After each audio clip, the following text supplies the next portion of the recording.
Yes, well, good evening. Welcome to another edition of Sky Blue Fans TV. Yes, it's me. I'm back off my holidays.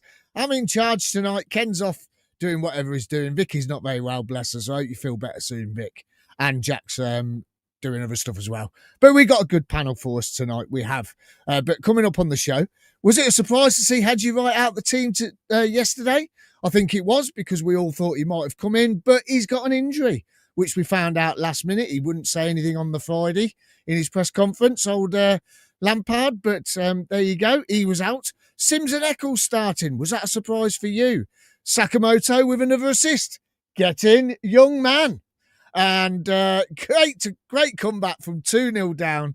And what did you think to the way we piled on the pressure to the 10 men of West Brom? I thought it was absolutely fantastic. So we're going to talk about that. Also, Claudio's got some stats for us. I've got a couple of stats, and I've got a couple of pictures I need to show you. And also, we look ahead to Middlesbrough. Now, we have got our panel on tonight. We have got Claudio. Good evening, Claudio. Good evening. Now? I was just undressing. Just don't undress yet. We ain't won the league. Oh, I know you're preparing yourself, but, you know, it ain't time to do it in your pants yet. And we've got a late guest joining us tonight. Absolutely brilliant. All the way from, well, his back garden's in Wales. His house is in England. So he's in England when he's in his house. Here's Paul Hughes. Good evening, Paul. Evening, all. Evening, Miles. Evening, Claudio. Evening, Paul. Brilliant for you to join us, mate. Absolutely brilliant. Pleasure. So what we're going to do, we'll quickly start the show then, because we've got loads of comments coming in already. So we'll crack on. And the first subject this evening, you know, we normally go on about starting lineup and all that sort of thing, but we're not going to do that. We're going to do it different. So tonight we'll come to you first, Paul. Were you surprised about the news of Haji Wright being injured and left out of the team for yesterday? Well, that's a tricky one, because what did I want? And what I'm not. I thought when I saw he wasn't in first, I thought it was a simple. It's jet lagged, because I think the two games in the States were miles apart as well, because he'd had a big flight between both games. And even though I'm sure he doesn't come back cattle class, like we do, that has to take it out. I think he landed Thursday. So I thought it was jet lag. And judging by the way he'd come back from the last international break, you know, we sent out a lion and he came back a lamb. So I wasn't surprised, actually. I thought it was an opportunity to Sims. So I wasn't surprised. I was surprised to hear about the injury, but not surprised that he was left out. If I'm honest, Miles.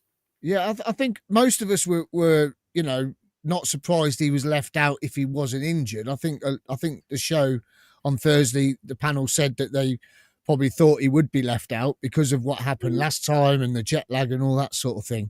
But was it a surprise to you that you heard about the injury then that came from Frank?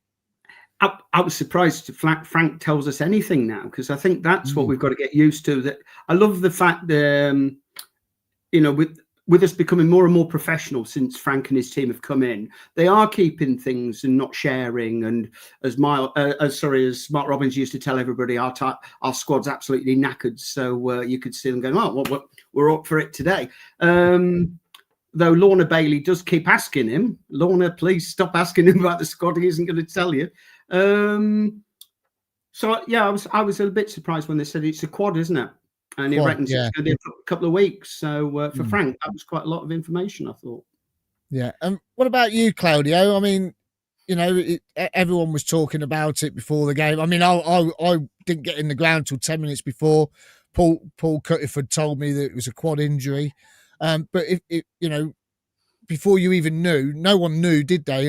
Unless you've seen it on Sky and seen his interview. Were you surprised at that, or did you know that was coming? It's probably because the amount of kicks up the backside he's had. That's why he's got a quad injury. No. Let's be honest. He has been poor, hasn't he, for the last 4 games? You know, no shots on target in 3 games. And you've got a guy on the bench, and at some stage, you're going to have to give Sims a game. So that wasn't the surprise. But it's because obviously I was in the lounge, so you get the team sheet. And Actually, first I saw it on the phone, but I couldn't see who the subs were because it's so small. I just presumed he's on the bench. And then Lucas said, he's not even in the squad, Dad. I went, oh, that's interesting. And then we noticed that, what's his name, wasn't there either. Wolfenden wasn't around. Yeah. That was another surprise. But he hasn't been playing well, has he? You know, he's just not been putting it in. And, you know, when you're not scoring goals as a striker, the next thing you want to see is effort. And for a lot of fans, that's what they felt like. He'd not been putting the effort in. It's incredible, really, because we're still winning games, you know. But no, I wasn't surprised at all. No, not one bit. I also thought in the back of my mind, I forgot that one, was that it's a 3-game week. So that was another thing I was thinking in Frank. Frank is using the squad and he's rotating, I think, effectively. Got to say effectively, apart from Wrexham, probably. Now I've said the W word. You know, it's that's again. I thought he was had that in mind, Middlesbrough and Charlton in mind, but yeah, not to even be on the bench. I'm not sure he does, Paul. You know, I don't. I think he tries to put out his strongest team. He's not doing what Mark Robbins used to do. I don't think he doesn't use the excuse, as you said earlier, about playing games, etc., etc. I think if Wright had been fit, the chances are he'd have played him. You know, that's why I was surprised that Sims was in.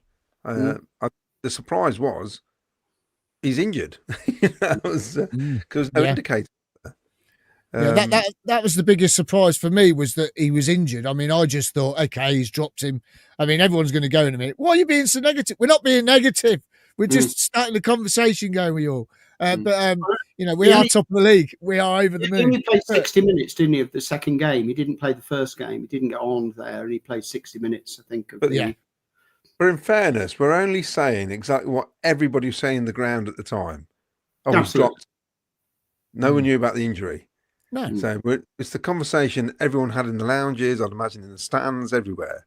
Did I mention the lounges 3 times already? Yeah, will you stop it? Seriously.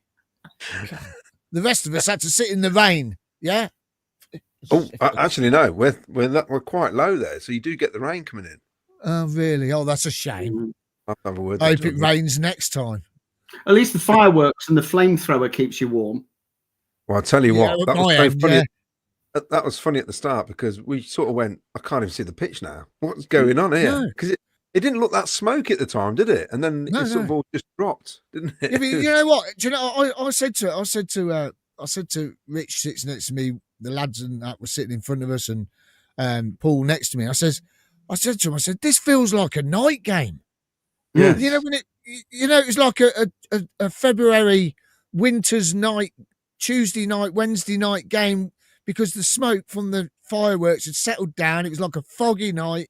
And it just felt like it was a night game. It felt weird because the lights were on as well. And it just felt so unusual, wasn't it? It wasn't, it didn't feel like a normal match day, did it? It was like just strange. Well, considering it was midday. Yeah, I know. It was so dark. I'll put this comment up quickly, Miles. Go on. Paul Cuttiford, the trumpeter at the game just tells me how beautiful this game is and how lucky we are to see it. Long may it stay. Also, as for a manager of the month, hoodoo, well, that smashed it. Bring on Preston. That was impressive, the trumpeter, wasn't it? Doing, I'm trying to think the enemy track. Live and die in these towns. It's from the other one, isn't it? Saturday. No, it's from the other one. It'll come to me in a minute. Away days? I weren't there, so I missed it. I missed that bit. Oh, right. By the way, while we're talking about Preston, just quickly, if anyone's going to Preston from Leamington, I could do with a lift because I think I'm going to go. But I need a lift. If that's all right. Thank you. Okay. Right.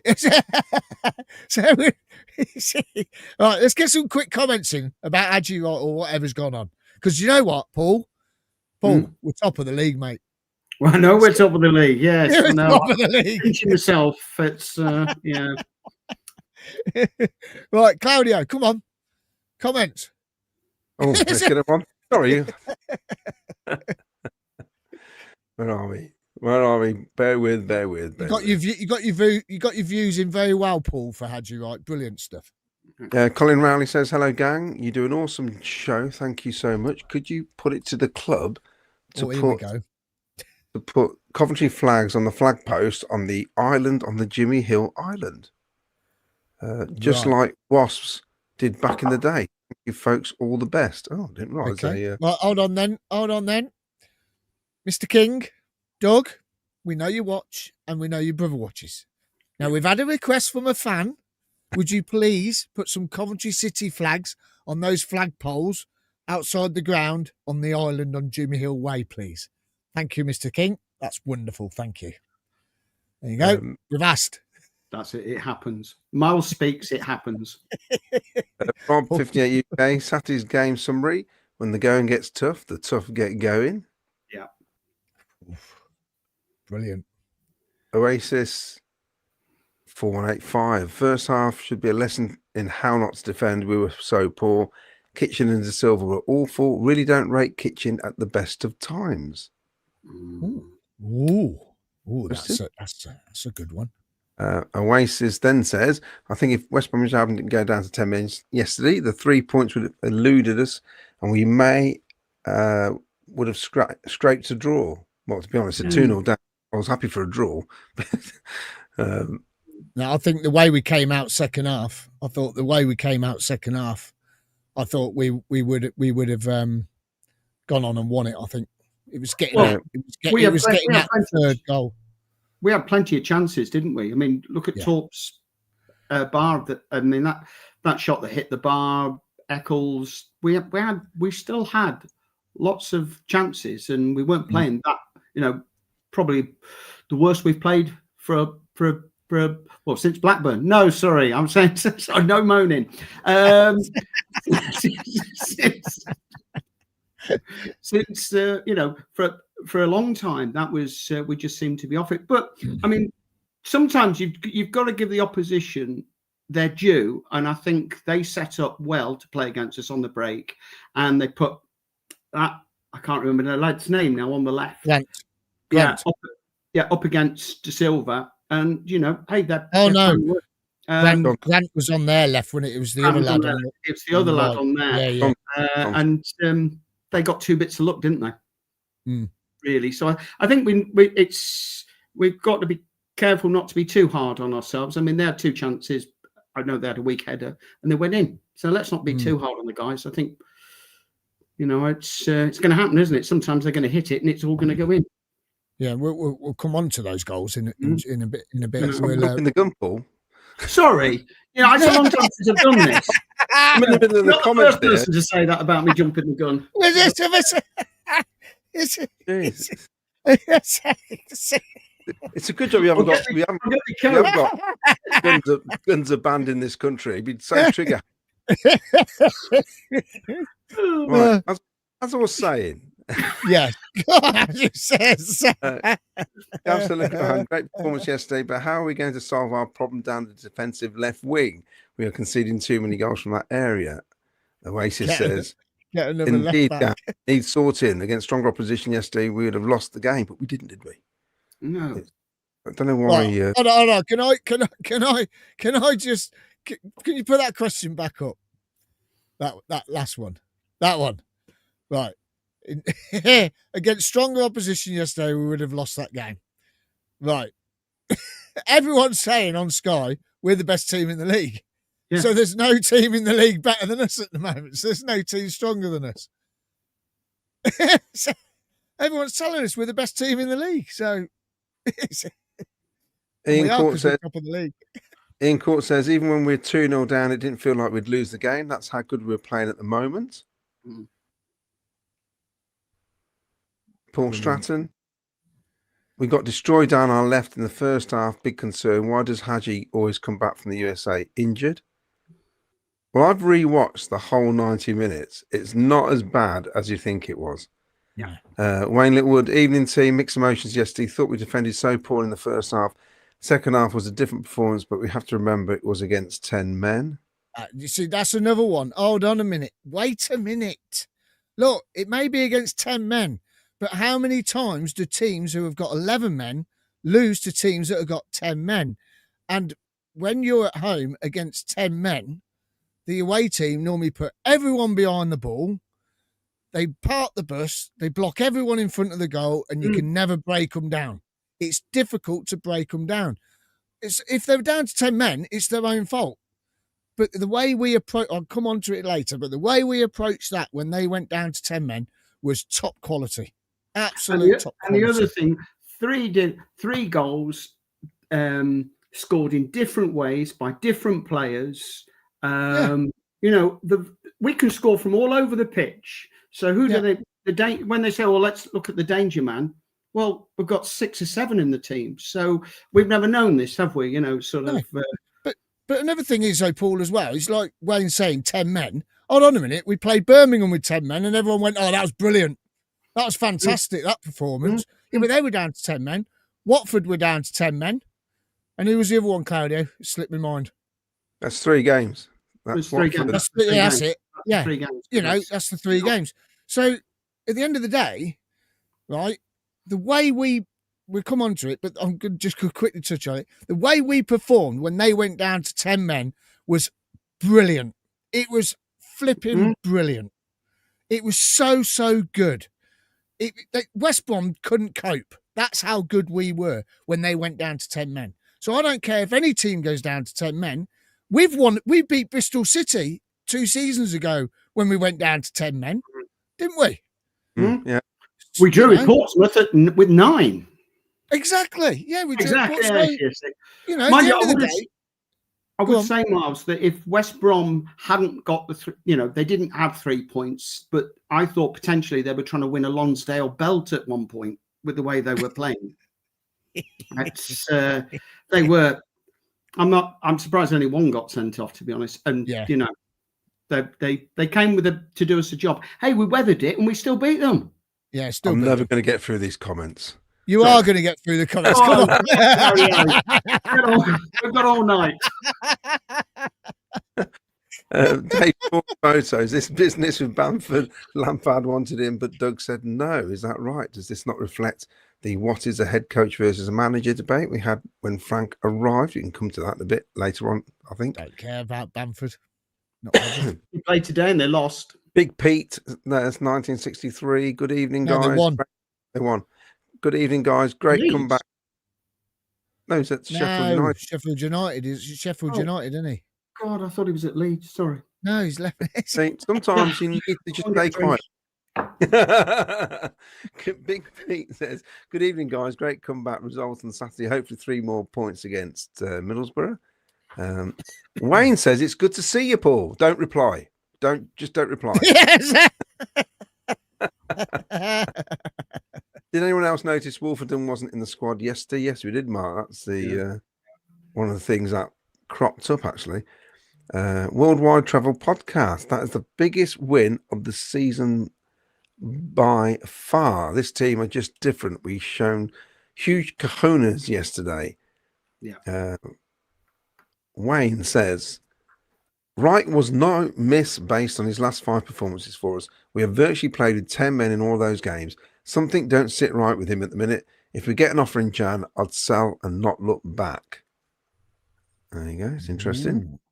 He's got one on him tonight. It's his birthday as well. We have some talent, says Dave Sports Photos. Talk, Tats, Grimes, Rudy. It sounds like the Trumpton, doesn't it? But I'm starting to think that he is the jewel in the crown. If he stays injury-free, he'd be a star. Yeah, EMC T-shirt. That'll come off in the wash, that will. I'm not going to wash it. I've already thought about that, actually. I've got a feeling it's everything. If I put anything white in the wash with this, they're just going to come out grey, aren't they?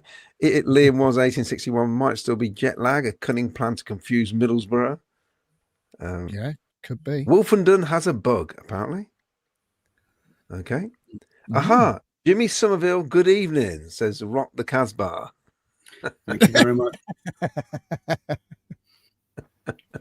Ralph Wiggins, I thought it was brilliant that we came back from 2 down. Glad we made the changes, but we need a left full back who can defend. Shall I do a couple more? We'll get onto that, Miles. Yeah. Yeah. Also, Borough have a huge defensive injury crisis. They had to play winger Sammy Silvera, a left back, on Saturday. Brian Tully says, fantastic, resilient comeback, Claudio. I can't find that T-shirt anywhere on the CovPod website. Oh, maybe sold out. We need to be careful, says Colin Branfield, with the amount of yellow cards the players have. Yes, apparently they've got more yellow cards than Colin's got points now. Sorry. Colin was moaning about his points, wasn't he? That's what I'm saying. He knows. Unbelievable. Anyway. Unbelievable. Right, let's have a look at this then. The first half, right, and the surprise in the team was Sims and Eccles. Now, we're talking about those 2 goals that came against us, both down the same side, as we know. Was it that De Silva had a little bit of a hangover from midweek? Maybe he could have done, but we needed to start him, as you said in Thursday's show. And Paul, excuse me. And Paul, you would probably remember from Wrexham how the team was set up with Bidwell and that. It was probably the right decision if De Silva's only been playing in this country to play him yesterday. But how we conceded those 2 goals, Paul, I thought was very sloppy, especially the first one, because De Silva, he picked up the ball from a pass from Kitchen. He tries to flick it around the winger, and the winger blocks it, runs onto it, and whizzes it across on the wet ground, and they put it in the back of the net. It was a bit disappointing the way we conceded both of those, weren't they? And they were virtually carbon copies. Yeah. There was talk of whether Kitchen needed to twist or stick, go to the ball or go to the man. But I've watched it 2 or 3 times now over, and I think he thinks the keeper's going to deal with it. It's just he doesn't look around. He's ball watching, and I think slop is just a good way of describing it. It was they got round De Silva twice. They had a good. Their winger was talented. I think De Silva was trying to be a bit clever for the first, but for me, Kitchen's got to be more aware around. But there was a talk about for the second whether Milan should have gone to help him, but there was a guy stood behind Milan. If it had gone through to him, you would have said, "Well, why is Milan being pulled out?" And I just think it was, for me, it was Kitchen, and he should be more aware and to be tighter to the run of the striker. It was, and that is a worry. It's a concern, isn't it? I was going to say we can't always win. You score 2 and we'll score 3, but actually that's exactly what we're doing. So it's but yeah, I think that certainly against the right, the left is our worry, and I don't know why he's not giving a Brow a go. He's never seemed to let down. He's athletic and strong. So I don't know. It's what he's shown in training. I mean, Claudio, Paul's just touched it on there. I mean, about De Silva, is our weakest side. We've known that for a couple of seasons, though, haven't we? We've said it on this show time and time again. When we didn't have any cover there last season and De Silva was playing all the games, everyone was aiming for De Silva because they knew he was the smallest man on the pitch. And you could tell yesterday, couldn't you, that was our weakest part on the field. Right. Unless we've got the equivalent of Ashley Cole and Carl Walker playing as the wide defenders, we are going to concede goals because we play high up the pitch. Virtually all the goals we've conceded this season are all identical. They're balls down the wings. The fullbacks are halfway up the pitch. They're out of position. It's down to Kitchen and Thomas to deal with it then to get across. And Grimes as well needs to be sort of coming back as well. That's his role. So I'm not surprised that's how we concede goals because that's the way we play. And you're right, Paul. Kitch should have come across. He should have read it. He lost his man completely. Bobby Thomas, it was a bit loose the way he tried to block it. The keeper got no chance, to be honest, because he doesn't know where the ball's going to go. And the guy for the second one snuck in, didn't he? I mean, if that was our striker, you'd be saying brilliant finish the way he snuck in between the two defenders.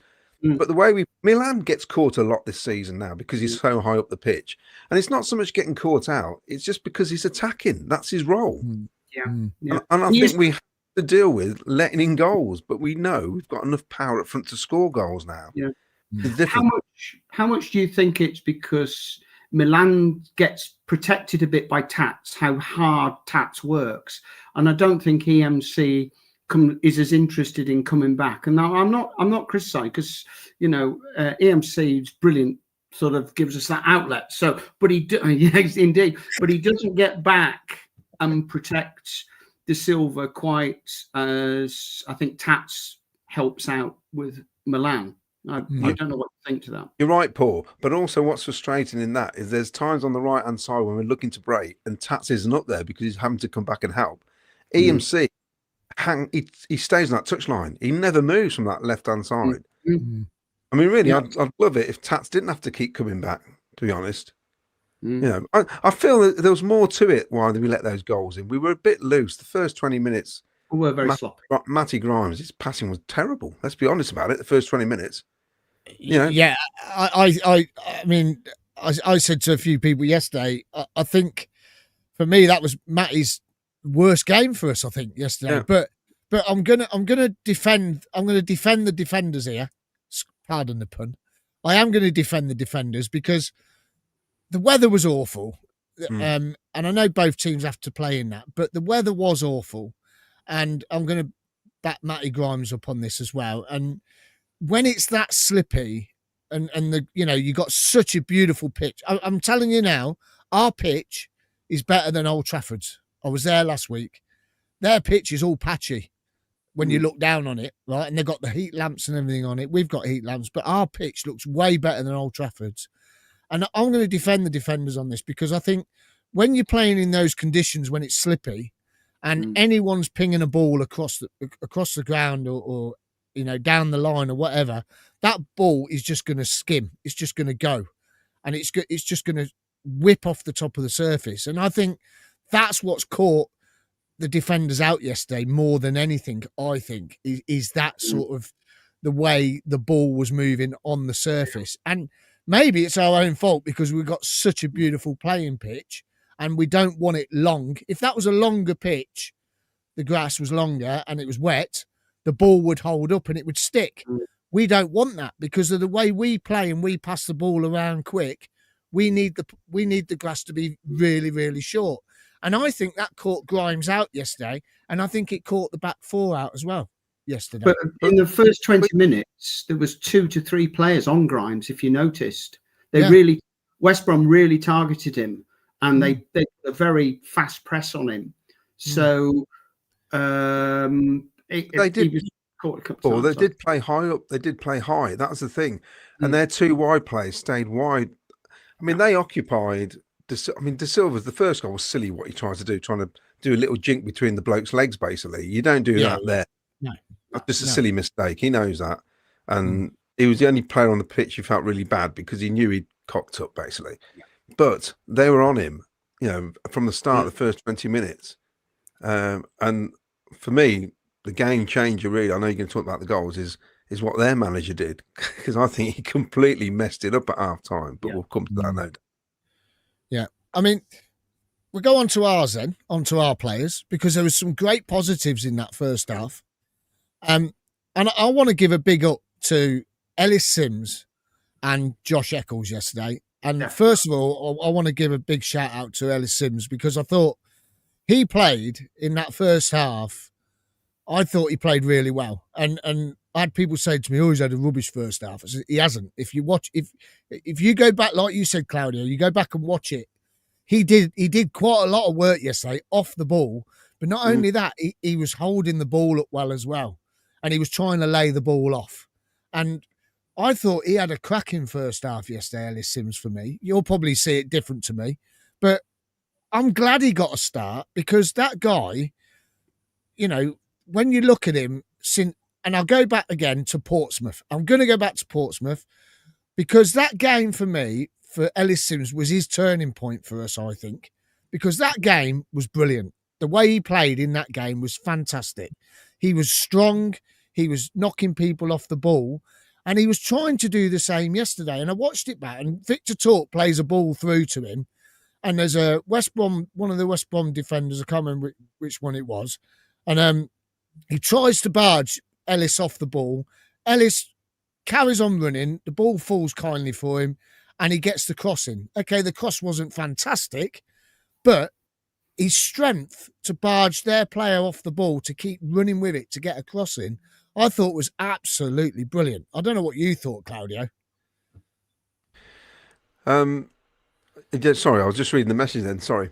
I'll go to Paul. No, Paul, what do you think? I half expected you to go to Paul. No, it's coming to you. I'm rotating it, man. Yeah. Are you talking about Eccles' goal? No, Sims. No, Sims. Forget it. Paul, what do you think to that comment, Paul? I would agree with you, Miles. I mean, if you see when Torp hit the bar, it was Sims using his body strength and that layoff. Yeah. And if his head's on it, tell you what gave me something. When Sims scored his goal, it wasn't his first thought was pick up the ball, let's get back up and get a third. If you notice his body language in there, it was like, we're not mucking about, let's get. And I thought that was just, you know, instead of going to Singer's Corner and milking it or any of that, it was like, let's pick the ball up and let's get up there and win this game. And I thought that's the attitude of champions, actually. There's things that are different about this season than any other Coventry. I've been going since 1972, and this is sometimes the most focused. It just fills me with absolute joy to see them. The way they just they won't capitulate. They just even Wrexham. We nearly snatched it. We nearly snatched a draw. You know, it was this team doesn't know when it's beat. And Sims up front, I think his physical presence worries a lot of teams, and it did. He worked hard. He works hard. I'm almost filling up now. I'm getting really emotional about it. It's fantastic. Yes, something switched on with him, and he's becoming the player that we all thought he was. I mean, Claudio. So I'm going to refresh you on what I said. That was a great first half from Ellis Sims. I thought it was a great first half from Ellis Sims. Yeah, I'm watching the game, and obviously you're there in the crowd watching it live, watching it back last night. And the one thing Luke was saying to me, I was having a little grumble when we were 2-0 down. And he was going, we're still going to come back. We're still going to come back. He says that we're playing quite well. And he was pointing out all the Ellis Sims where he probably should have got his head on the ball, the one that hit the bar. There was some ricochets going on, wasn't there, from a corner. He said, we've actually had some decent possession in the box, which is true. Yep. They had 4 breakaways that first half. They scored from 2 of them. They could have got another 2 goals, to be honest, if there had been a bit more composure. So we were a bit lackluster defense, getting back. But it wasn't as bad as I thought it was when you watch it back. And at 2-0 down, I must admit, I never feel out of it anymore. You see, the thing with Wrexham, Paul, it's not the same defence. If we'd have been at Wrexham this defence, we wouldn't have lost there. No way. Wrexham. Once we went 1-up, we're winning that game with this defence. Yes, definitely. Yeah. There's also another reason we wouldn't have lost there if Claudio hadn't turned up. I tried to keep him in the pub, but he left. He still went to the ground.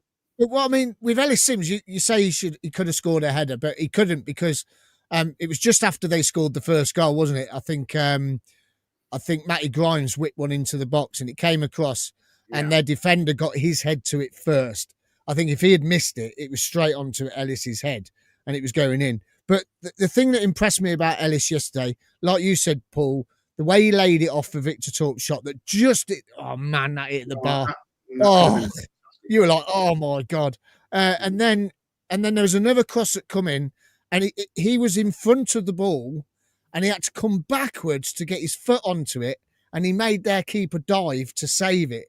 And the way he got his body around it to get a shot away, I thought was absolutely brilliant. And his first half performance yesterday, I thought was I would come on to the second half, but the first half, I thought he was good yesterday. And he deserves to start Tuesday, I think. Well, I've got a stat. I've got a stat on Ellis Sims. Go on then. When he starts, he scored 25 and 62, which isn't that bad. No, a goal every 2 games, isn't it, more or less? Almost. When he starts. But of course, when you put all his performances together, you're counting the 5 minutes off the bench, which you can't really. But so when he actually starts in the team, his stats aren't that bad at all. And a lot of the games that he's come on, we're winning, and we've parked the bus a little bit, haven't we? We've this season he's come on and we're winning most of the games. He's not come on and give us 20 minutes or 15 minutes and try and get a goal and try and win this game. He's come on and sort of almost assure, just shore the 3 points up, really. Yeah. I think he did great first half yesterday. There was something said on the Sheffield Wednesday game today where they've sold 4 players, and they reckon they've lost 33 goals and 16 goal assists by selling those 4 players. So it's no surprise they're now struggling. They can't score goals. We are still not in a position where we can get rid of players if we know there's nobody going to come in to replace them who are better. So it's very risky to go, we'll get rid of them in January. They can go. We'll get somebody else in. Who are you going to get in? It's not that simple. Yeah. Well, Lampard alluded to it yesterday. He knows that we need strengthening in January. And I suppose they're going to look at where we are in January. And if we're there or thereabouts, that's when they're going to look at strengthening in areas that need competition. And he even said that, didn't he? He said it on his interview that, he knows that we need competition in wider areas. So let's go on to the goal before we go on to more comments. Eccles' goal, I thought, again, another great first half performance. I thought the way Grimes played let Torp and Eccles get forward up the pitch. But I thought there's only one man, that man. Right? Another assist. I mean, come on. This guy here is creating chances. He's scoring goals, but he's also setting up goals. What a vision of a cross for Eccles' header. And what a great header from Eccles. Right down into the ground, slippy surface. Keeper's got no chance, has he, Paul? No. I've come to you first because he don't listen. I was listening there. If you notice, how many times does the ball go out to Tats and there's 2 players out there? And if there's 2 players out there, there's one less in the middle. Yeah. And if he can get the ball across, that he's pulling that defense back. I just love the bloke. I think he's wonderful. And I think, how many times has he assisted? And that cross was brilliant. But a big shout out to Eccles, because I'm not his greatest fan, as you know, and I'm not Jamie Allen's greatest fan, but it's gone at Eccles. He's been asked to play holding midfield, number 10, you name it. It's right back. I think he'd go in goal for Cov if he could. If he could. No, I thought he did. I thought he did brilliantly. I really did. And he seems to do whatever Frank Lampard asks him. He seems to, deliver. And I thought he was brilliant. And the goal was superb. Oh, it's a brilliant work goal, weren't it, Claudio? I mean, it was a brilliant work goal. But what's good here is going back to the old days of Alan Hansen, and he used to talk about percentages, didn't he, all the time? If you keep whacking balls into the box, eventually one of them's going to hit somebody on the head. It's percentages, and that's what he's doing now, getting the crosses in. How many times he used to say, get the cross in? Why won't they cross the ball? Every opportunity he gets, if he gets the angle, they didn't all come off. We know that. Some went a bit long, some were a bit short. Eventually, one's going to hit somebody, and someone's going to do the right run and put it away beautifully. And do you remember Graham Oakey, obviously, don't you, Paul? Yeah. Yes. He's got his similar kind of running style, even though Graham was a back. He's like he sort of shimmies, doesn't he? Yeah. So funny to watch. And the guys, whoa. It's not funny to watch. It's class. Well, it's class, but it's funny because it's like what's going to like a little staccato steps, isn't it? It's with that low centre of gravity. He can twist and turn. It's fantastic. Well, I think from now to the end of the season, he should be named man of the match every match. So Brian Roberts has to do that interview with him because it's hilarious. Yeah, if you want to watch that interview, I'll put it up today on our YouTube channel so they can head over and watch it. The last home game when he got man of the match, had over nearly 6,000 views. Well, it's funny, Miles. It reminds you like a sketch from It's I don't brilliant. know, from Little Britain or something. You know what I mean? The way he just like it's almost like I bet he really does understand. He's just going, yeah, no, yeah, like that, just to wind him up. Yeah, Will he go like Julio Giorgio and ended up with a Cov accent? yeah, brilliant. Probably. Yeah. I so want to interview. I so want to meet him, and I so want to interview him. I really do. I want to meet that guy because for me, he's just been brilliant. And to set up that goal the way he did, and to get he got the winner against Sheffield United, which was just superb. And he set one up in that game as well. It's just, that whole. That goal yesterday, that Eccles header, the way he took that header from the cross was just everything you do on a training pitch came off with that header, didn't it? How many times, Miles and Claudio, were we seeing like that? Because that wasn't obviously the one against Sheffield United. He arrived late into the box. Oh, yeah. How many times now we got Torp, Radoni before his injury, Tats, Eccles. They're almost Lampard-esque goals. Yeah. You can see the coaching, can't you? Just coming in, we're winning the ball. And then when you've got somebody the quality of Tats or the striking ability of Tats or Torp, I mean, my goodness me. That is some weapon. It's not Rosette anymore, is it? No. Unless De Silva's taking it. Unless De Silva's volleying it. So just before we go on to comments, there's just two things I want to touch on. The foul on Mason Clark just outside the box. The commentators, I don't know what game they were watching on their screen, but he says, he hasn't really touched him. He's felt him touch him and he's gone down. Hold on a minute. The bloke's got his shirt. Yeah, right. He's pulling his shirt. You can see him pulling his shirt, pulls him down. Okay, it started outside the box, but by the time he pulled him right down, it was inside the box. Maybe it was a free kick. Don't know.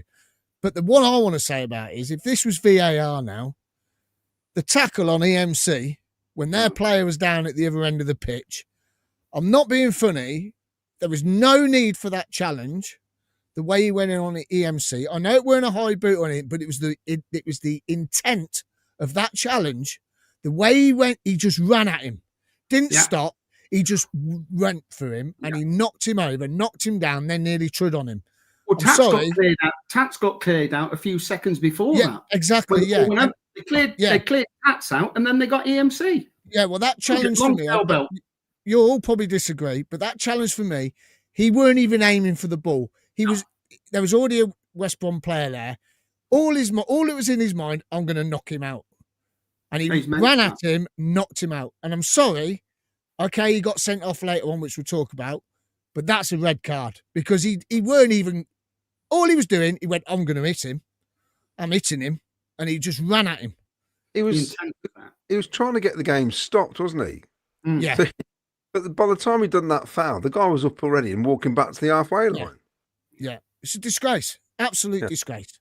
Absolutely. Can't have that in football. Don't care. Right? There's no need for that. And if that was VAR, I'm sorry, I think that's a red card. I don't know if you agree with me or anyone else agrees with me, but I think I know I'm looking through blue tinted glasses here. But even for any team, that guy has just ran at him. He's gone for him. Rob Gurney said, because he followed him, he used to commentate on West Brom, didn't he? And he said, a bloke's a red card waiting to happen. He's a walking red card. And you could see that. He's mental. Yeah, lost the plot. Right, let's get some comments in before we go on to the second half. Jack Saunders says, we're actually going to win the league. Can't wait for my free season ticket. It cost me £200 because that's the difference between the 500 and the cost of my seat normally. Where's he gone? This is quick. I'll get him in while he's out of the room. No, quick. Rich T says the trumpeter was really good, but was a bit of an anticlimax when he finished. I think the timing was wrong. I think the players were meant to come out then. I think that's what. I think it was all meant to be in sync, but something was slightly out. But what trumpeter? You weren't there, were you? You know the beginning of We Live and Die in These Towns. There's the trumpet. Yeah, there was an actual trumpeter on the pitch doing that bit. Oh, okay. Michael Moore says, Let Sims have a bit of a run whether Wright is available. He was putting himself about and the goal will give him a real boost. Strikers need a consistent run. Chris Baker, another one who's become a fan of Sims this season, thought Sams was brilliant yesterday. I like his picture. He's got the England badge and he's at an NFL match. I'll read this out because someone's got taste. Ian Collins loves me. Oh, God, he ain't going to get out the door.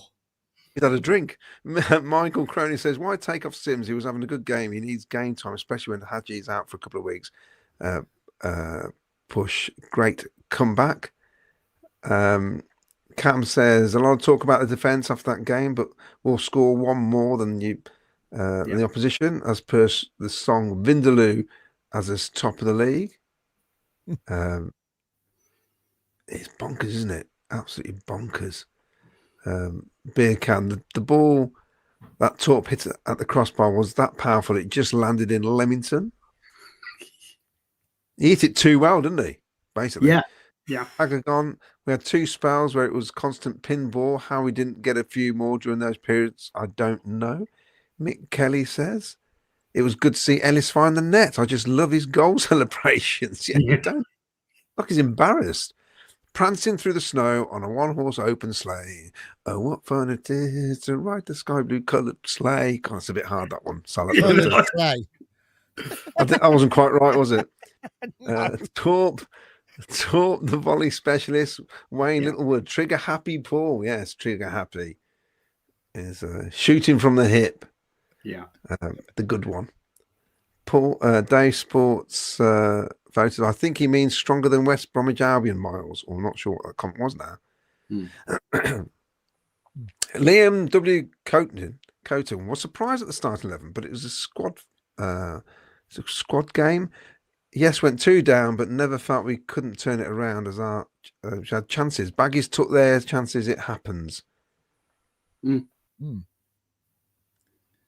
Assassins Unite says Sakamoto superb. Gordon Tully watched a WBA fan blog today, said Eccles' goal was against the run of play. They dominated the game till they went down to 10. We were using the dark arts, sour grapes, or what? It makes you wonder what some clubs watch it. Yeah. Has he seen the stats at half time? Steve Price, to come from 2 down when the ball not bouncing for us was defo bouncing for them, was absolutely outstanding. This team is special. By the way, I got a message for Steve Price. Get up out of your chair and exercise that new hip that you've had. Oh, the quicker you exercise it, the quicker you can get back to the CBS. Yeah. Worldwide champion. For all the XG and Josh Sargent lovers, Josh Sargent had a higher XG than Sims on Saturday without getting on the score sheet. We're signing Sargent in January. Colin Bramfield says 11 different players have scored for us this season, which is incredible, really. Cliche man. There we go. Miles, is it really true that 11 struggle against 10, or is it just a lazy cliche? Maybe Jack could provide some stats. My guess would be that the 11 win out most of the time. I think it's different if you're behind. That's the difference. Sometimes if you're leading, like the other 2 games, we were winning, weren't we? I think, or maybe level. Whereas if you're behind, it's different.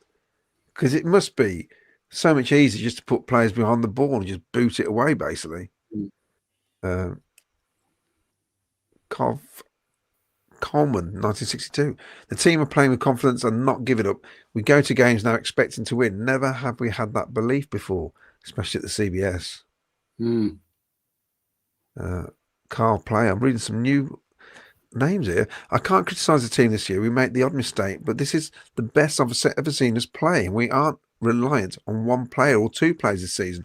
And adding Rushworth, of course, I haven't even mentioned the keeper, and Grimes have been differences. The only player I think we can't do without is Milan. I don't think anyone can replace what he adds. He made a really good save with his foot, didn't he, in the first half as well?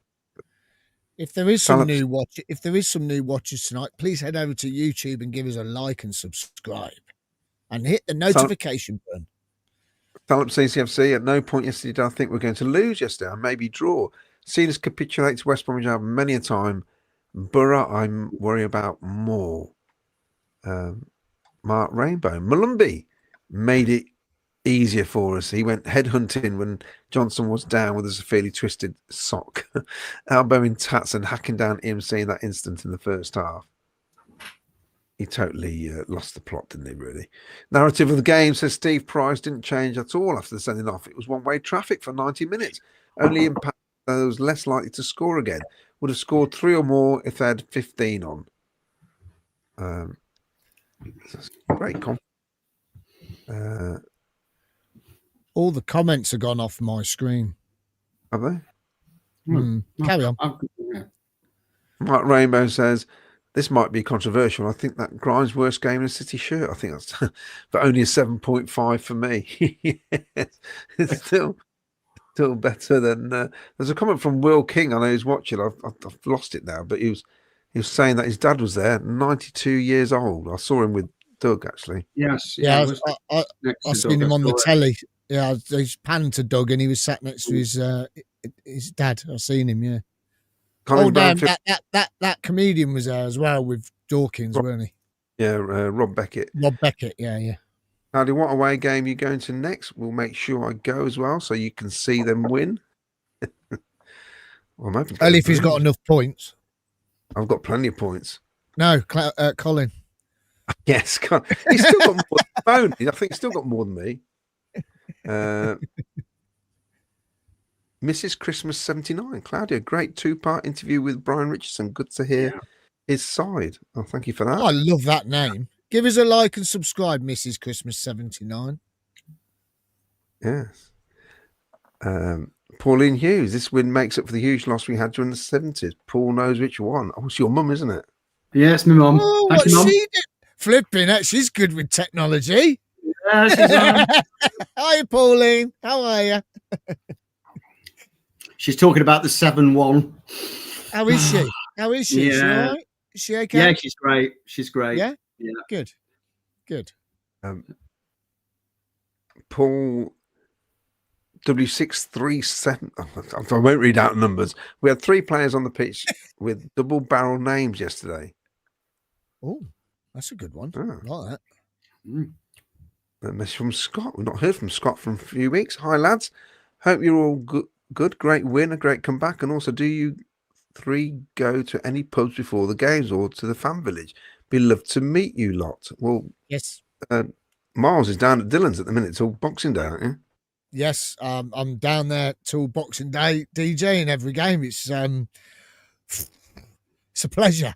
It's just a pleasure. It's absolutely fantastic.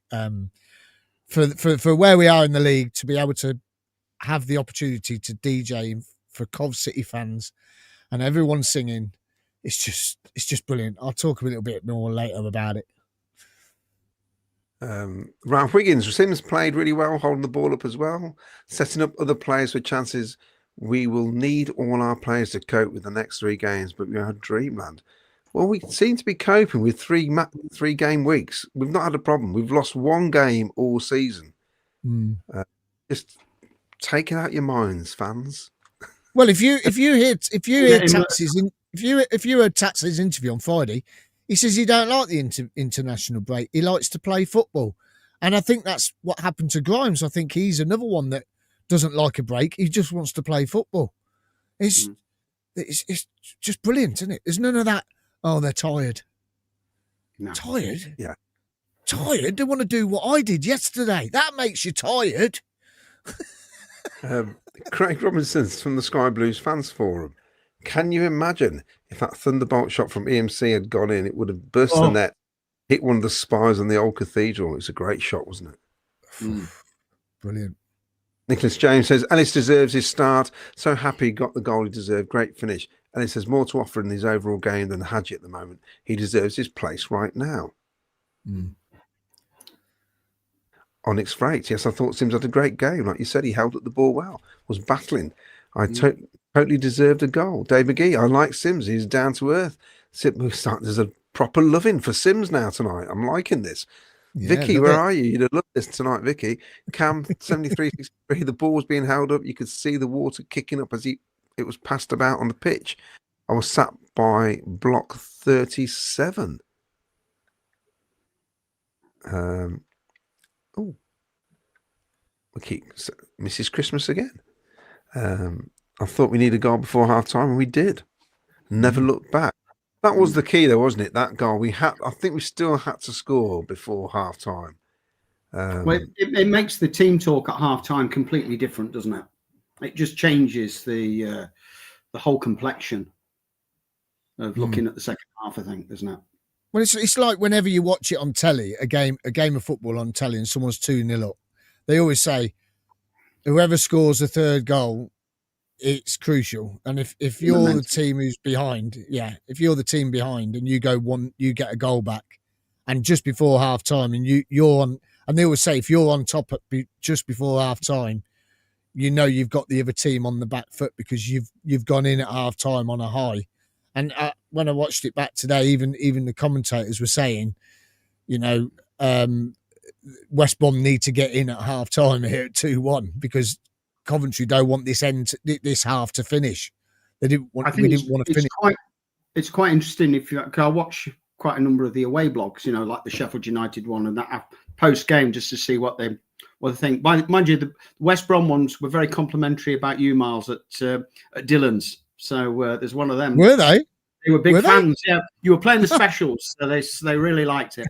Brilliant. But you can see the fear. All of them have said, "Oh God, you got to watch this lot." And I don't think we're aware what it's like to be on the receiving end of us, if you see what I mean. And I think we're having that effect now on teams that certainly it's a fortress CBS, and it just seems to me that we like big teams like Leeds and Burnley last year, and Leicester before. Sorry to swear. But it's I think we've got this now. We've got this sort of air about us that, and teams are aware that we can score from all over the place. So I don't think we should underestimate it, because when we got that one back, they said 2-1. Well, it's going to be really hard in the second half. I'm thinking, wow. Is it as simple? Is it just as simple as we're crossing balls in, and instead of having two players in the box, we're having... There was some attacks yesterday. We had 6 players in their box to their 4 defenders. So percentages, it's going to drop to one of ours eventually. I think that's all it is. Well, I can remember under Mark Robbins where we wouldn't attack like that. We'd be more tentative. We'd used to leave it to Victor to sort out. Yeah. We'd have maybe 2 in the box and everybody outside the box. We've got players flooding in to the box at times. It must make a big... Frank Lampard-esque, as I said. I think we're arriving... There's almost like a couple of waves. There's the front wave, and then the second waves are Torp and Eccles, etc. Radoni arriving late into the box, exactly as Frank used to do. We're giving ourselves more chances, aren't we? Every long throw, the 2 big centre halves go forward. That never used to happen. We used to have free kicks, didn't we? Didn't bother. Put it anywhere near the box. It's the end of the day. I know it's cliche, man. If you don't put it in the box, you ain't going to score any goals, are you? If you don't get it up there, Well, if you don't put it in the box, right? If you don't score, they might score an own goal. Yeah, it's only got to take a deflection. You've seen it. Seen it happen. But it's like the confidence they're all playing with as well, isn't it? They all feel. You can see the effect of the coaching. You really can. Well, in one match this season, we touched the ball in the box 40 odd times. It's pretty much every other minute we got the ball in the box. There was a touch in the box. Which is, and the other team, wow. We're on 43 goals now. I mean, it's just easy. It's just getting ridiculous. We could have 50 goals within the next 2 games. That's how crazy it's becoming. It's just mental, isn't it? Well, 10 points clear of the automatics. 10 points clear of third. It's 4 defeats. There's 4 defeats, Paul. That is. It's just, it's mad. I like your mug, Paul. That's nice. Thank you. Yes, I just. Mark Patman says, could we go on a great FA Cup run this year?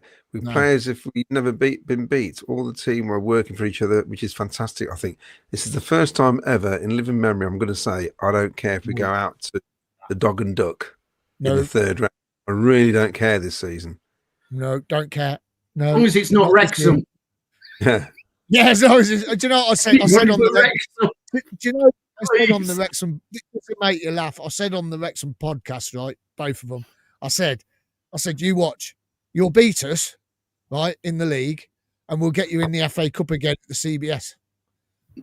I said, you watch. You can imagine it now.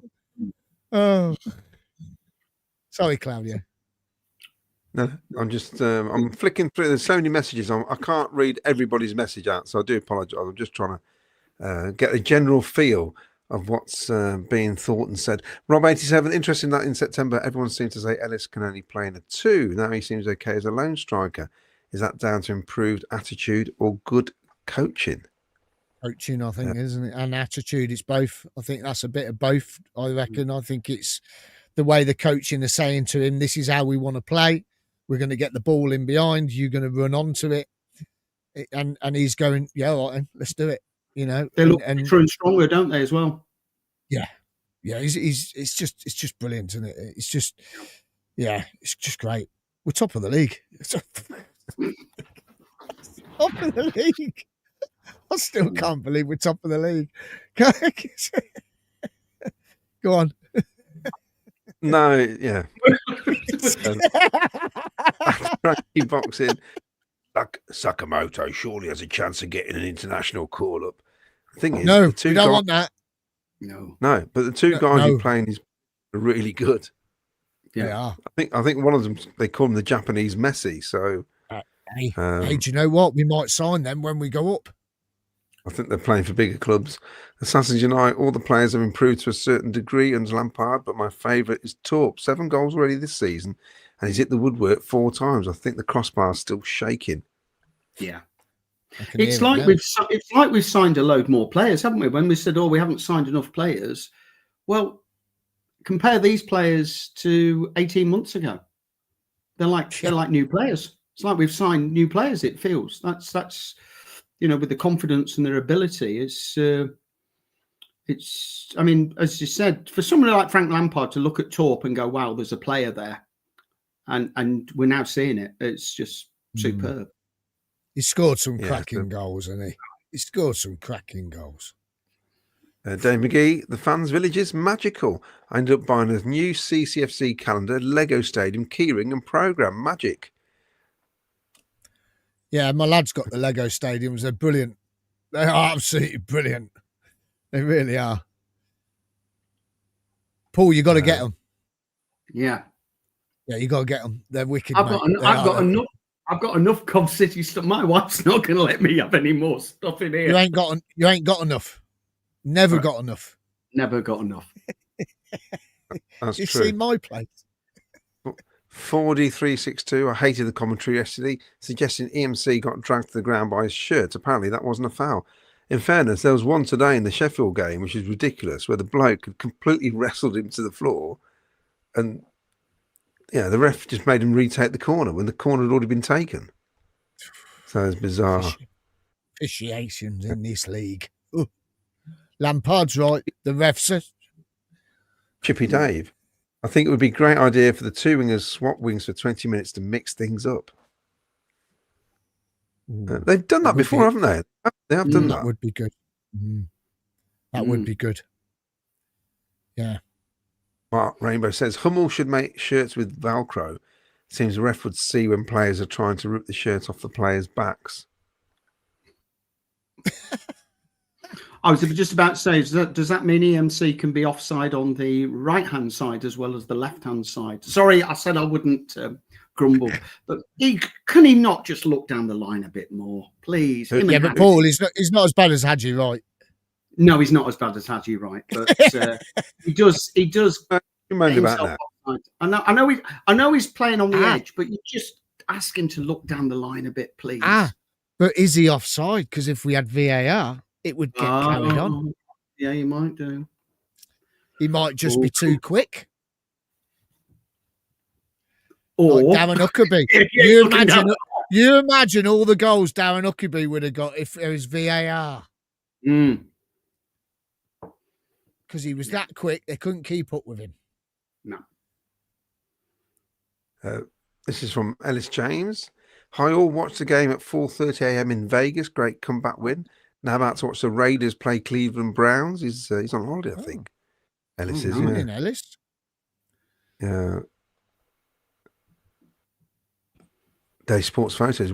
We would have lost against stronger opposition. Miles took that to mean stronger than us. I think it was meant as stronger than West Bromwich Albion. Ah, right, okay. Thanks, Dave. Sorry, Dave. I thought you meant stronger than us. And Steve says, thanks, Miles. Recovering from my hip hop really well. Got Ipswich tickets. May be able to get up sooner, hopefully. Coming. Which Ipswich tickets? Away? Is he coming away? Must be away. Must be, yeah. Tell you a story about Ipswich away. If you are staying in Ipswich, like we are, on the Saturday night, there is a band on at the Labour Club, and the lead singer is from Coventry. There you go. Ian Small, another expensive week in the UK, taking in 2 home games, but worth every penny. Never doubted we wouldn't win, but needed a goal before halftime. Yes, Vicky, even Ellis impressed me. Wow. Good evening, Ian. Van Hunter, we're singing in the rain, just singing in the rain. What a glorious feeling. City win at home again. And away, watching City play, we're singing and winning in the rain. I didn't realise it was a song. Of course it's a song. We're singing in the rain. Go on. You don't know it, do you? Of course I do. Years ago, Liverpool won a game before a ball was kicked. People thought they were not beatable. Are we creating that environment? That's true. I think that's a bit like Leeds did last season. They had a period, about 4 months, where when they played us, it just felt like no one could beat them. Yeah. By the way, Rob58 UK said, need a new Sky Blue Fans TV mug. Why no spot the ball? Because it's Sunday and I didn't get a chance to do one. I might get one this Thursday. Did anybody see the Lincoln City programme Spot the Ball? Hilarious. No. They got 4 choices, except they didn't put it over the ball.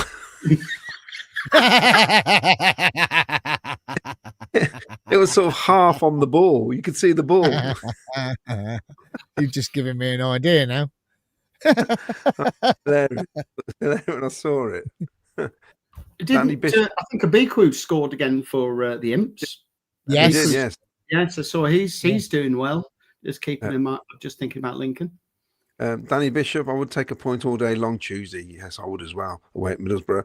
But if we can get win 10 points clear at the top of the league going into December, no one would have believed that at the start of the season. 10 points clear after 17 matches. That's what's bonkers if that happens. We're on more points than Leeds and Burnley were at this point. Yeah. They got over 100 points. Yeah. And everyone, and this is another thing, on these other so-called podcasts that are out there, they were saying, I'll be surprised if anyone reaches 85 points this season and goes up. Wow. Well, it's just... Well, 13 points off safety. Every blog I've seen recorded at Dillon's, there's always a specials playing in the background. I think the DJ just bangs on the best of the specials and puts his feet up for an hour. That's funny, Miles, because back in the day when I used to do DJ, and there's a Diana Ross and Supremes 12-inch that I got, which is something like 25 minutes long, and it's just all Supreme songs, and that was the toilet break, the bar break, all in one. That was. That's it. Now you see, I have got a Bob Marley one that goes on for about 13 minutes. Oh yeah, Jive Bunny, that was another good one. Wow, just the whole album.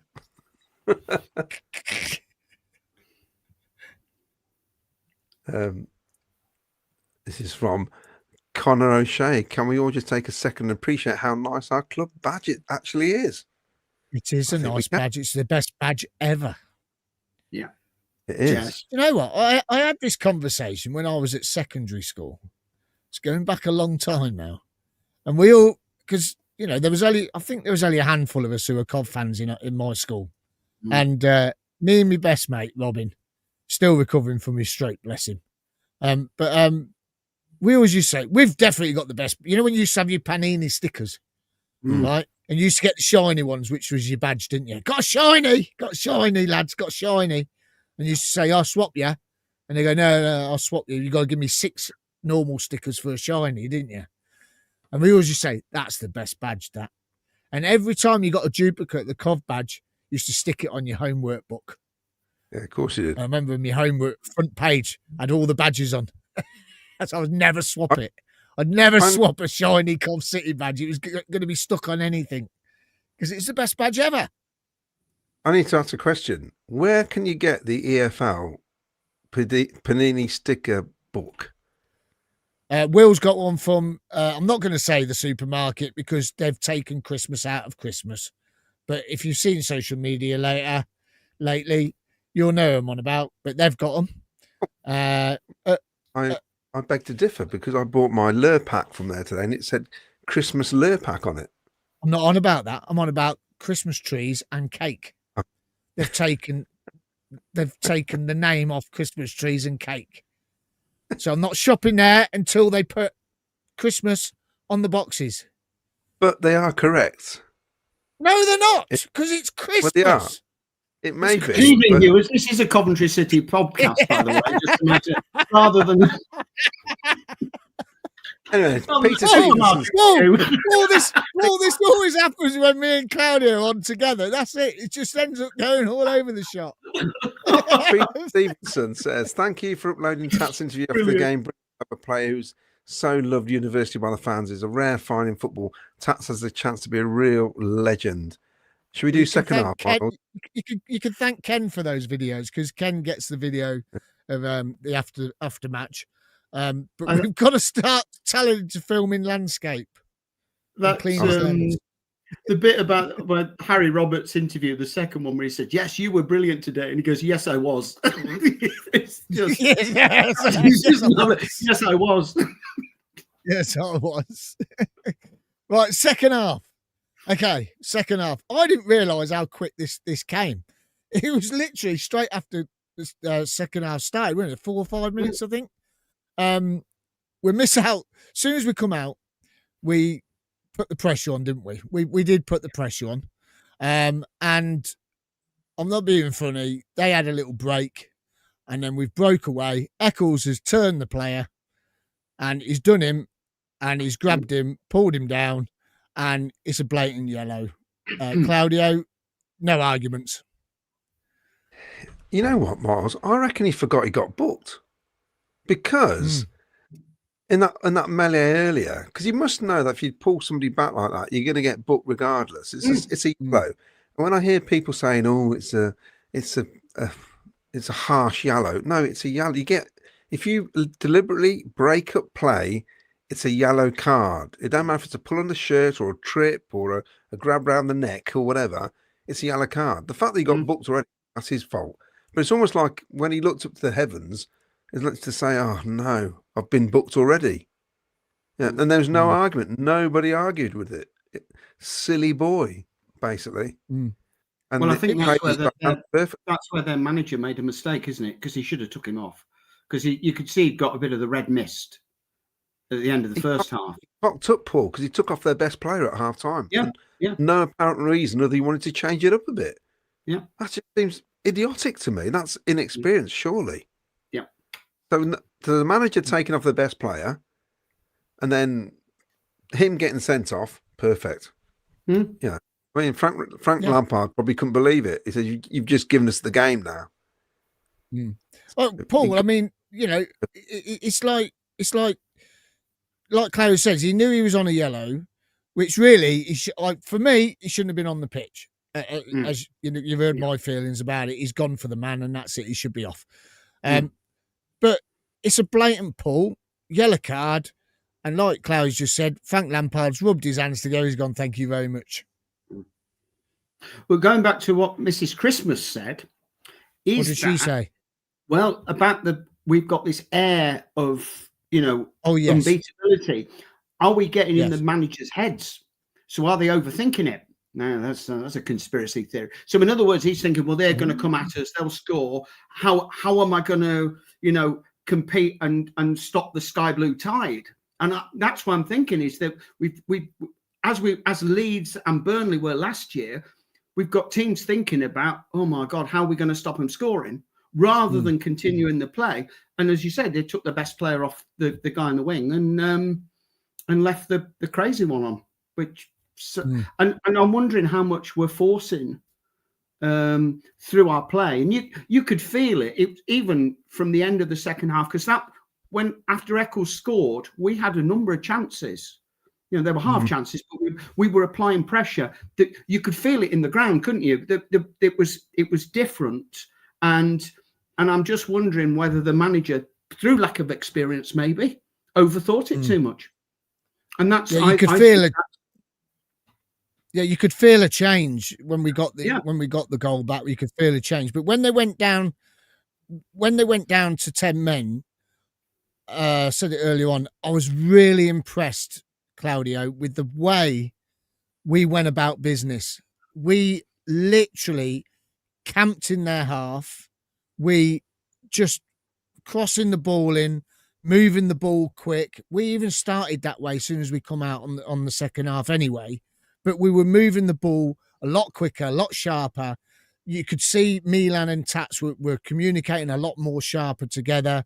You had De Silva, EMC on the left-hand side. They were performing more overlaps. And we just literally, it was relentless. It was like watching, I'm dreading going in the Premier League, by the way, after seeing Arsenal today. But we were just relentless. It was just an onslaught, weren't it? It was on and on and on and on and on. Yeah, well, a couple of things. I've just realised my hairline's receding rapidly. I've just seen it on the screen. What's going on there? The other thing is... And McPartland. And the other thing, my forehead's that big. What was good was, in the past, we'd wait 10, 15 minutes to realise they've got a man down. It's almost like we put the ball down and went, right, come on, crack on, lads. We've got a game to win. Got a game to get a goal straight away. And we basically, for 10 minutes, we mullered them, didn't we? It was just a barrage. And as soon as we scored the equaliser, we were looking again straight away. And I mean, their manager said it. They did not cope with losing that man. But I think he still got it wrong, their manager. He should have gone 4 banks or leave one at the top. But they didn't. He just he went 5 at the back. He drew everybody back. There was no outlet. I mean, Bobby Thomas and Liam Kitchen were getting so far forward, weren't they, at one stage? Well, Bobby didn't he, to get the header back across the goal? You know, it's really, really good the way we went about it. We're just ruthless this season. Yeah, and that's got to be down to confidence. Now, everybody in that pitch feels like they can score a goal at the minute. Yeah, we've got a manager who has won, other than somebody like Paul Scholes or Ryan Giggs, has won more trophies than most players in the game. We've got a winner there, and he knows what it takes to win. And I think that's all in the culture and the training. It goes through everything, it seems. I mean, I understand he went to Lampard went to something in the community with kids, and he stayed there all day. Just showed commitment, and he's a winner. The bloke's class. He whatever he does well. And I think the effect of that on the team is just to be professional, be ruthless, just go for it. And it's wonderful. Yeah, this is the thing. I mean, Grimes' ball in for the equaliser, Paul. Great ball in, but for Bobby, he could have gone for goal. But he didn't. He's headed it back across the goal, and Sims has rose between 2 defenders, got a nice little glancing header on it, headed it down again, like we all taught. You head it down. Keeper's got no chance. Slippy surface. Ball's gone in the back of the net. It was a great goal. Another great team goal. Yeah, clarity of thought as well from Bobby Thomas to think, right, rather than just panicking. It's just, it's a great thing to see. Yeah. Percentages. We ain't having no Excel spreadsheets on here. But I mean, Claudio, to get a goal back, equaliser with all that pressure, it just shows how quality we are at going forwards and trying to finish teams off? This is the best I've seen it for a long time. I think since the late 70s, to be honest. Yeah. When we were 4-2-4, when we had the attacking wingers and the flying fullbacks. Yeah. That was the era I remember as a kid where it just felt like you're going to score loads of goals, with that kit, which we did, but we weren't very good at defending. That was our problem. And we are averaging 2.7 goals a game at the minute.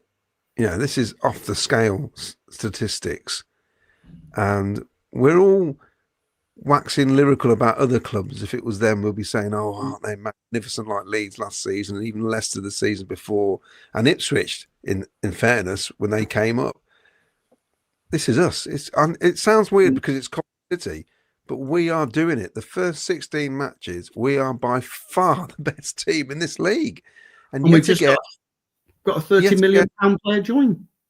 Yeah, and yet again on Saturday, we're picking up points where other teams around us are dropping them. Not our fault. We're doing what we have to do.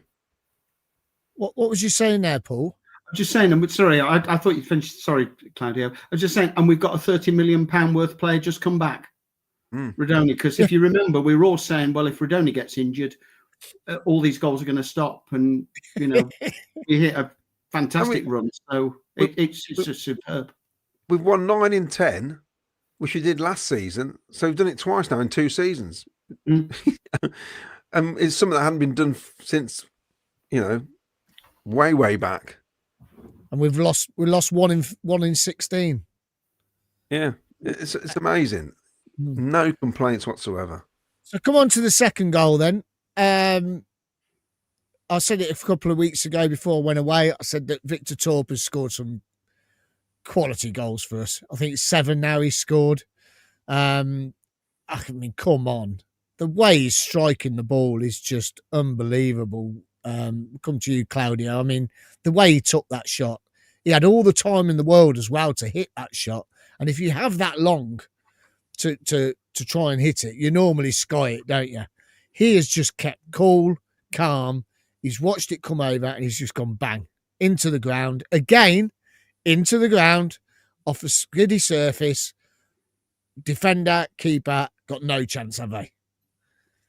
At the start of the season, I said Torp, Radoni and Grimes would be our midfield. Got poo-pooed on CWR when I said that. And that's the reason why.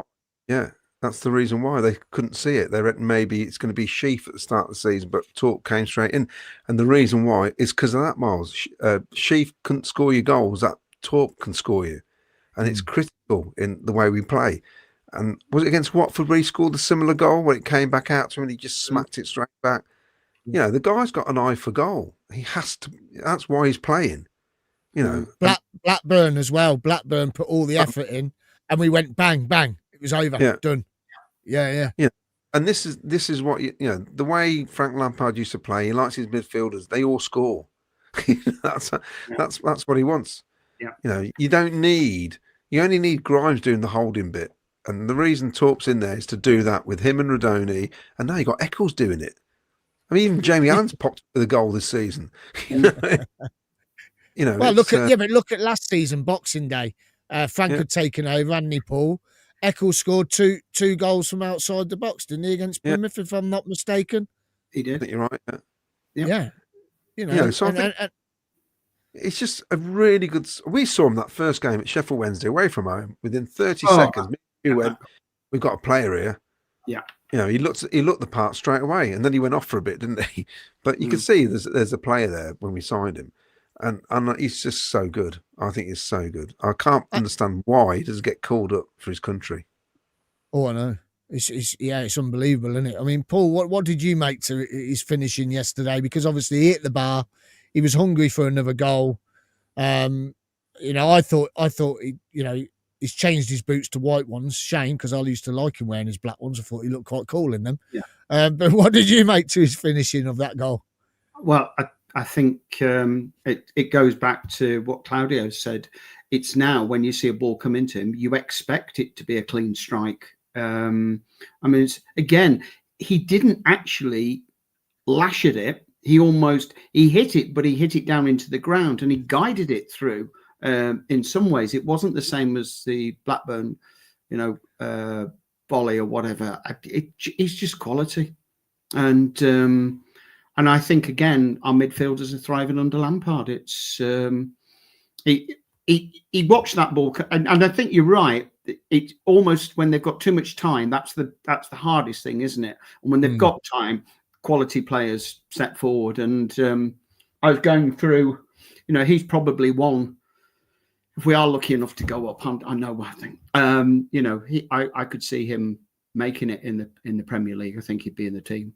That goal, I'm sure Josh Eccles is celebrating before it's actually gone in. Yeah, he was. Yeah, because he's going to an empty net, isn't it? He was celebrating, wasn't he? I like this comment from M King. I don't like this one. Damn reckons I should shave my head if we go up. That's not happening. Wait till you see everyone videoing me down at the tattoo parlour. Oh no. Too many forfeits here.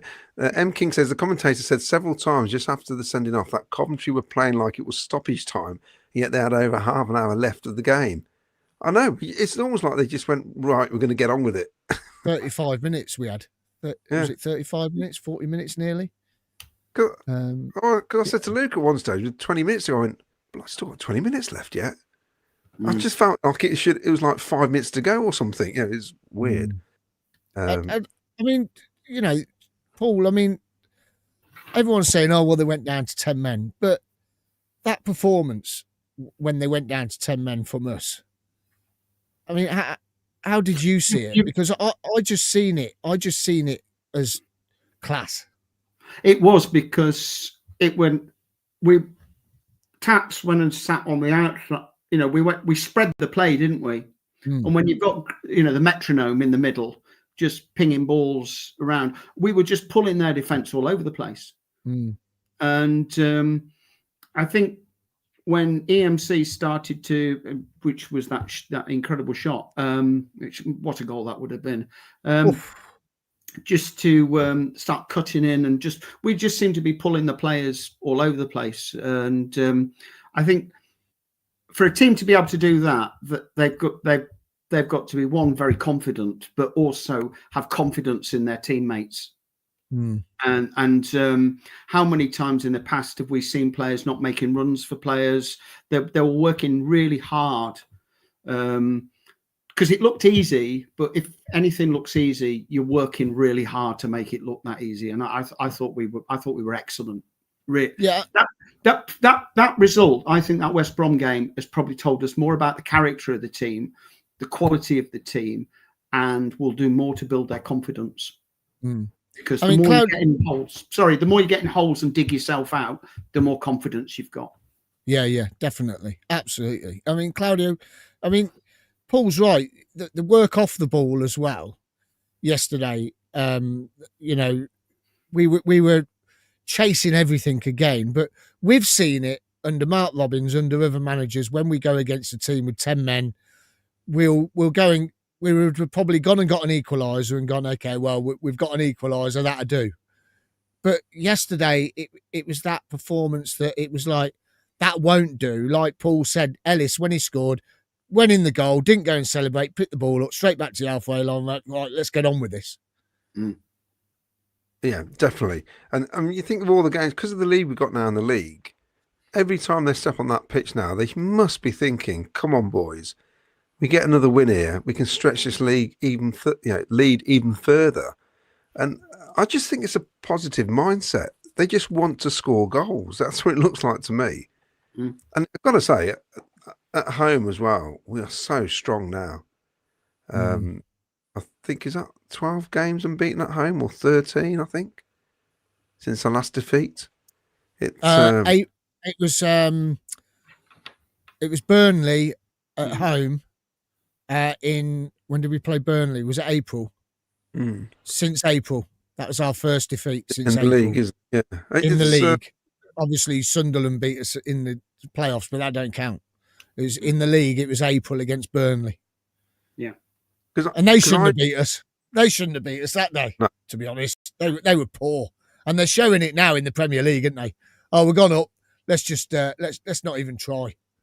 So Well, what I have noticed when we've not started well, although the atmosphere kind of sometimes goes a little bit flat, it did in the first half.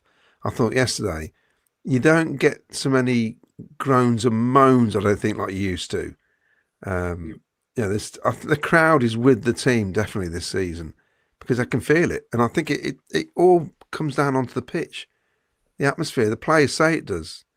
You're going to go forward when you got the crowd telling you to go forward. Yeah. We look so much better when we do. I think that's when you look at the away blogs, which is what the reason I liked it. Watch like for Sheffield United or whatever is the noise from us, because when you sat in it, yes, it's noisy, but it's not aimed at you, if you see what I mean. But to hear it from the away end, it's like, by God, it's loud. And I've not known it like that. Well, probably ever, really. Certainly not the CBS.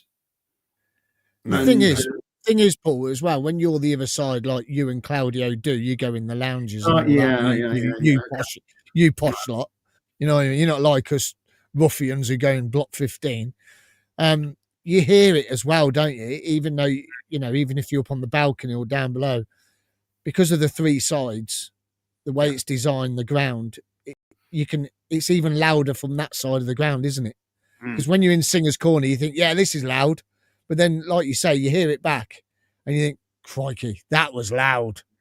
Moving it behind the keeper. I think Oggy said it on commentary after the game, the show, that having the crowd behind the goal makes a he said, you can feel it as a keeper.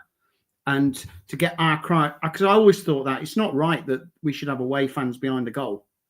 We're stuck in corners wherever we go. And, moving, I just hope they don't, with the pricing, make sure we can fill it. But, moving it round to behind the goal I think it's a great idea.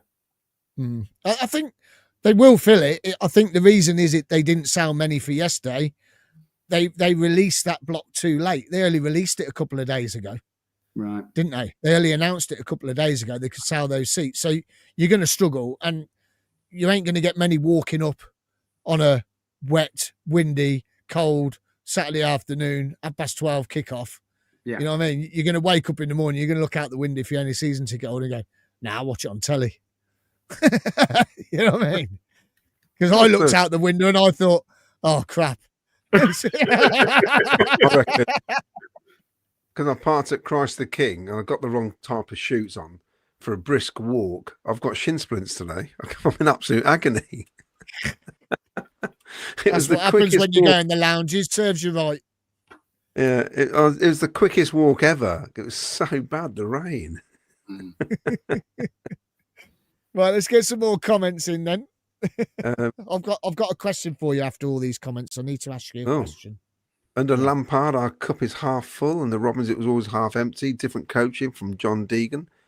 Covcovcov says, some teams have played, think they can bully us off the ball like last season and win. Some team, same team, different mentality. That's the other thing as well. It's actually the same players. Steve, CCFC, as much as MR was always be a legend to us, I wonder where we would be now if he hadn't been sacked. Good point. Carmen says, it's a sign of the times when Claudio talks about his hairline receding and not about how we lost. Yeah. I'm just glad I'm not DK or FL, because if we go up, we have bigger decisions to make. And if we don't go up, even more decisions. I want the club to thrive wherever we are. Well, Sunderland have given it a go, haven't they? You know, you've got to say that. See the difference of Burnley's attitude and Sunderland. They've given it a go. Yeah, and I think Farker will be losing his job tomorrow morning. I think. Sorry, what did you say? Yeah, exactly. Him. Claudia, you mentioned my friend Alan. I think we should have moved on for his own good. He's nowhere near the level we expect now. Well, I mean, if he goes up, he's only got a year contract. He's only got 6 months left now anyway. So Ian Small says, how not many teams would score 3 without their best player and 2 and top 2 scorers. It's true. We're that good. We can afford to put Asante on the bench. You know? This is Mark Rainbow. How many goals like that has Torp scored this season? He's disciplined to wait for the ball to arrive than having the skill to place the shot. 7. I'm always amazed when you see goals like that, regardless of our team or any team, when it drops down, you're thinking, why is there actually nobody on that player? Because sometimes we have 2 players stood there waiting. Nobody's thinking it might drop out to the bloke on the edge of the box. And Dan's being silly now. Cov promoting England win the World Cup. I can see one of them. Someone said that to me last night in the Shepherd. They said, you can see it now. Cov promoted and England win the World Cup. Well, they'll have more chance than Italy. Oh, well. Don't care. I know you don't. I don't think I will either come March when they probably get knocked out. Miles made the point about closing the ball down. They are doing this for full 90 minutes, but also to a plan. They aren't just charging around aimlessly. Josh Eccles absolutely shattered after 70 minutes, though, doesn't he? It's he's good, though, isn't he? He ain't had a lot of game time, has he? Well, that's right, yeah. But Eccles absolutely superb, says Warren Minshaw. A 4-1 win on Tuesday. Agent AD to give us a helping hand. Sims hat-trick, says Ben. We've got to get score predictions. What a time to play a team that regards us as a bogey team. You know what I mean? We're seeing a team playing the traits of its leadership, professionalism, work ethic, self-improvement, and winning. Yeah. I think Middlesbrough fans are going to be absolutely thinking, "Uh-oh, here we go again." I got the wrong shoes on. You need some Rudoni specials. Anyway, talk about third coat and no stick with the vice president's not parking at the ground. Well, the reason I didn't park at the ground because you can't get out. That's the issue. I don't want to sit in the car park for hours. So, Why you hang around for about an hour after anyway? Well, normally my son, being a social animal, has got things to do. So I thought I won't park in the main car park. We'll go out of the grounds, away. And he says, "Oh, this is the wrong day to pick a day not to park at the ground." I thought, typical, isn't it? Dear.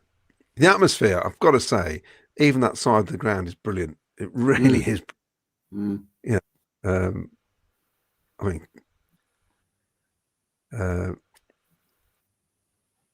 England were world champions the last time we won promotion to the top division. Yeah. But we won the title in 67. England won it in 66. So it doesn't really count, does it? No. And you're clutching at straws there, Jeff. Mick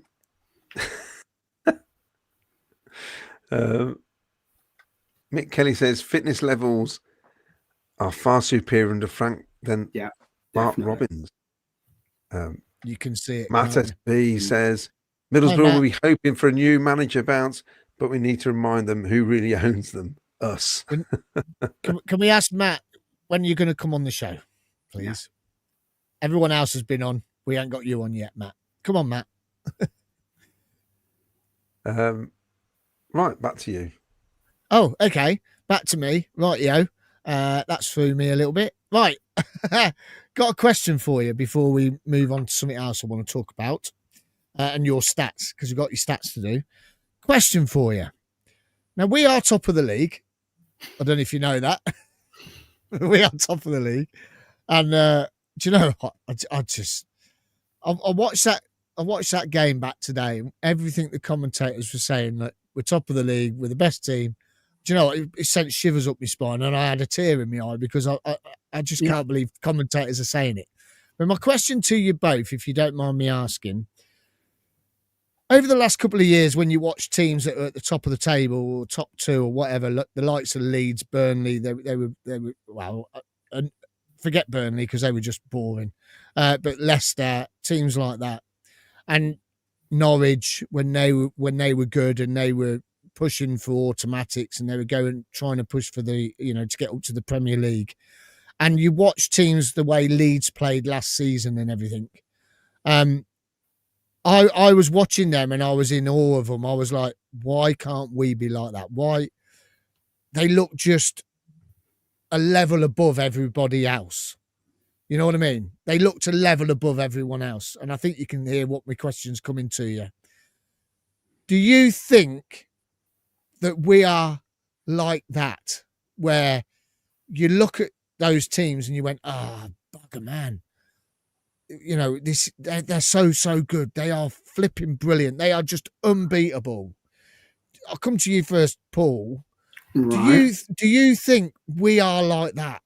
Well, I've got an interesting observation of what you just said there. Other than Ipswich, all of those teams had parachute payments and were replenished by that money from that they're coming down. Yeah. So, if you think about some of I think Leicester, when we beat them, the 3-2, where I think they had more. How many pounds worth of players did they have? 130 million more on the bench. It's like, so that's a different game for me. But to see, I think we're so not used to this situation that I almost have to pinch myself. But but that's why I said it feels like we've signed a load of new players, because that the way the Victor Torp at the beginning, the Victor Torp now is like we've signed somebody worth 10, 15 million, 20 million. Radoni, we've made him such a better player. Milan, it's like, I think that there's a lot in there. I would put us somewhere between the Ipswich that came up and just took the league by the scruff of the neck and a Leicester. So we're sort of in there, but in the way we approach the game. We may not have the hundreds of millions of pounds worth of players of teams that have had parachute payments, but there's something about the team. As I say, I think it's culture, it's about leadership, it's about this will to win and this belief. Because belief and confidence can do an awful lot in this game, and momentum. For one word, that was about 6. Sorry about that, but that's how it feels. And as I say, I got quite emotional just a few minutes ago here. And I love this team, and we've had so many years of crap and gone to bloody Morecambe and losing and all that Forest Green. This is just wonderful.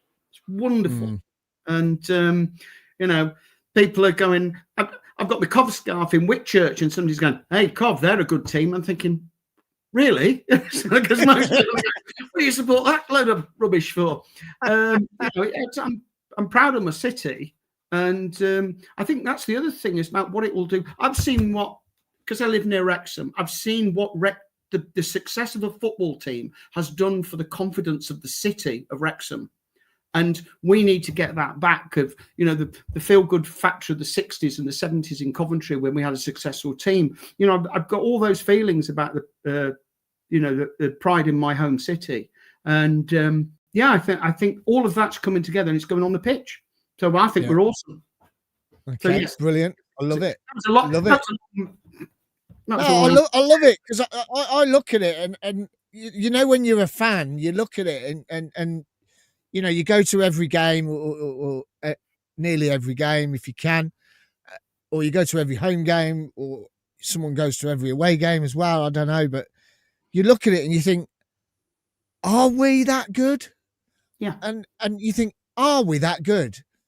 And you look at the figures and the stats, and we're going to get some stats in a minute from Claudio, but you look at it and you think, oh my God, we are good, but are we that good? So the question to you, Claudio, is the same. Are we that good? I know Paul's brilliant because he said about the parachute payments. I never even thought about that, Paul. So that was brilliant, you bringing that up. I didn't even think, I forgot that they all had the parachute payments. And you think, well, yeah, because they had millions and millions of pounds worth of players. So they are probably going to look better than what we look. But is that the case, Claudio? Are we that good? When you look at Ipswich, I think we are similar to Ipswich with the way we play. With Burnley, they were very methodical, weren't they? He could set a team up, Parker, not to lose, and they'd play on the break and score. And they were so boring to watch.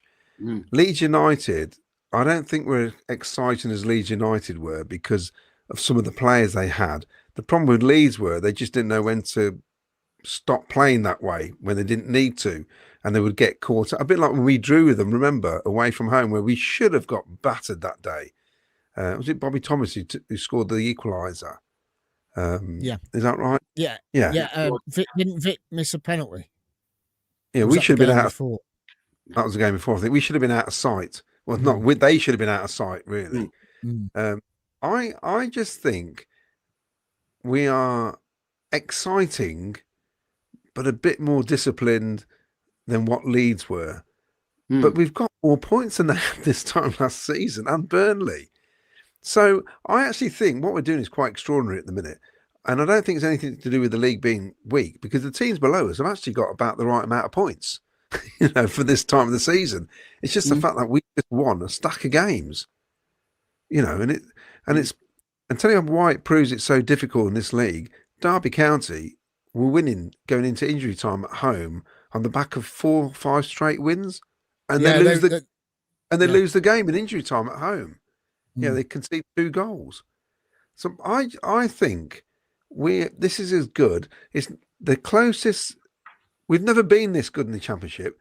The closest was in the first season we got relegated when we were in the top 5. We weren't even top. You know what I mean? We're in the top 5, and we lost 8 of the last 10 games, I think. This is the best it's ever been since we've been relegated, basically, in 2001. You've got to be happy with this. This is the best it's been. I would go as far as back as saying, for me as a fan, you could say 87 was the last time it's like this. Truly like this. I know we got up from League 2 and League 1, but at the end of the day, we're messing about in the lower divisions, aren't we? So for us 3 here, who are a lot older than, say, Jack, and when we had, Jonah's only become a fan this season, and Alex, who came on, all they've known is League 2 going up. But for us, this is just like it was 30 odd years ago when we were winning the FA Cup. That's how I'm feeling with this team. It's as good as it can be. It can't, at the minute. When you say, "Are we that good?" Well, we're just beating whatever is put in front of us. That's all we can. That's all we can do. And then you go and see everybody's beating everybody. Watford are playing like world beaters. Blackburn are playing like world beaters. Well, we beat them. But this is why I wanted to ask the question, because I'm not being funny now, right? But I am literally pinching myself. I can't believe this. A few weeks ago, I was saying I'm going to keep my feet on the ground, and everyone said, "No, don't keep your feet on the ground. Enjoy the moment." And the reason I'm saying it is because I've had this weekend was just unbelievable for me. I just can't believe that we are. I can't believe we're this good. I can't believe that we're this good. I just. But does it sound daft? Does that sound daft? Miles, old gits like us. I remember when just before we lost to West Ham in the league semi-final, I think we were in the 4th, 5th round against Spurs, and within a week it all went. We got this fantastic season that was gone. We were so excited, and it's like bang, gone. And it's like, but I don't feel that this. No, we had a great team then, but it's like. We're so used to coming up against, Stoke. That was an absolute certainty we were going to lose that game on past performances. I meant in, past seasons. We didn't. We're going to lose to.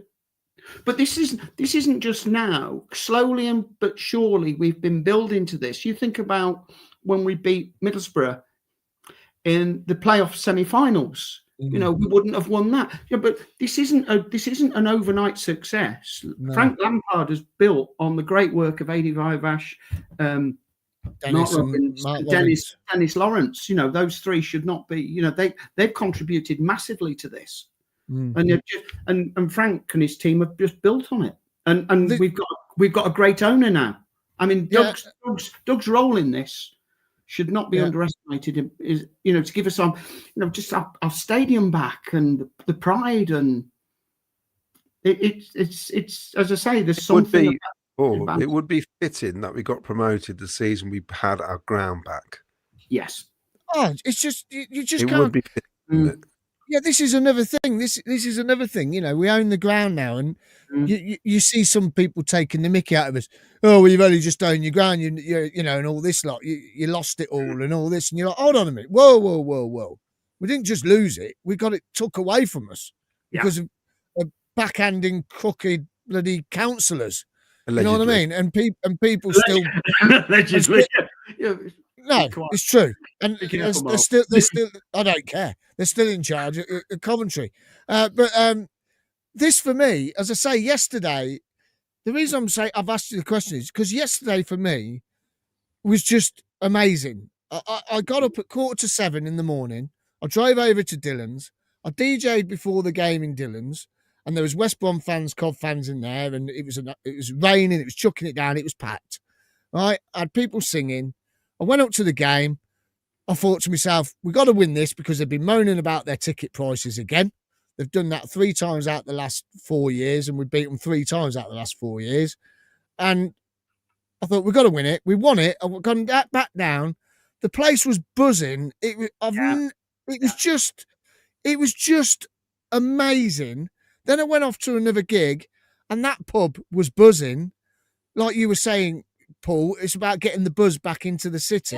Yeah, that place is buzzing, and it's just what dreams are made of. This is what us Cov fans have wanted for a long since we got relegated 25 years ago. Or it's a theory, but just to add on to that, Clive Eakin came in to do our commentary. We got relegated. Clive Eakin got rid of it. We're going back. We're going to be promoted. I know we said that a few weeks ago, but this is what dreams are made of. And and it's like, are we going to do this? And it's like, we are. I know there's only 16 games gone, but it's over a third of the season gone. We're that close. I know it's still a long way to go, but we are that close. Does that make any sense?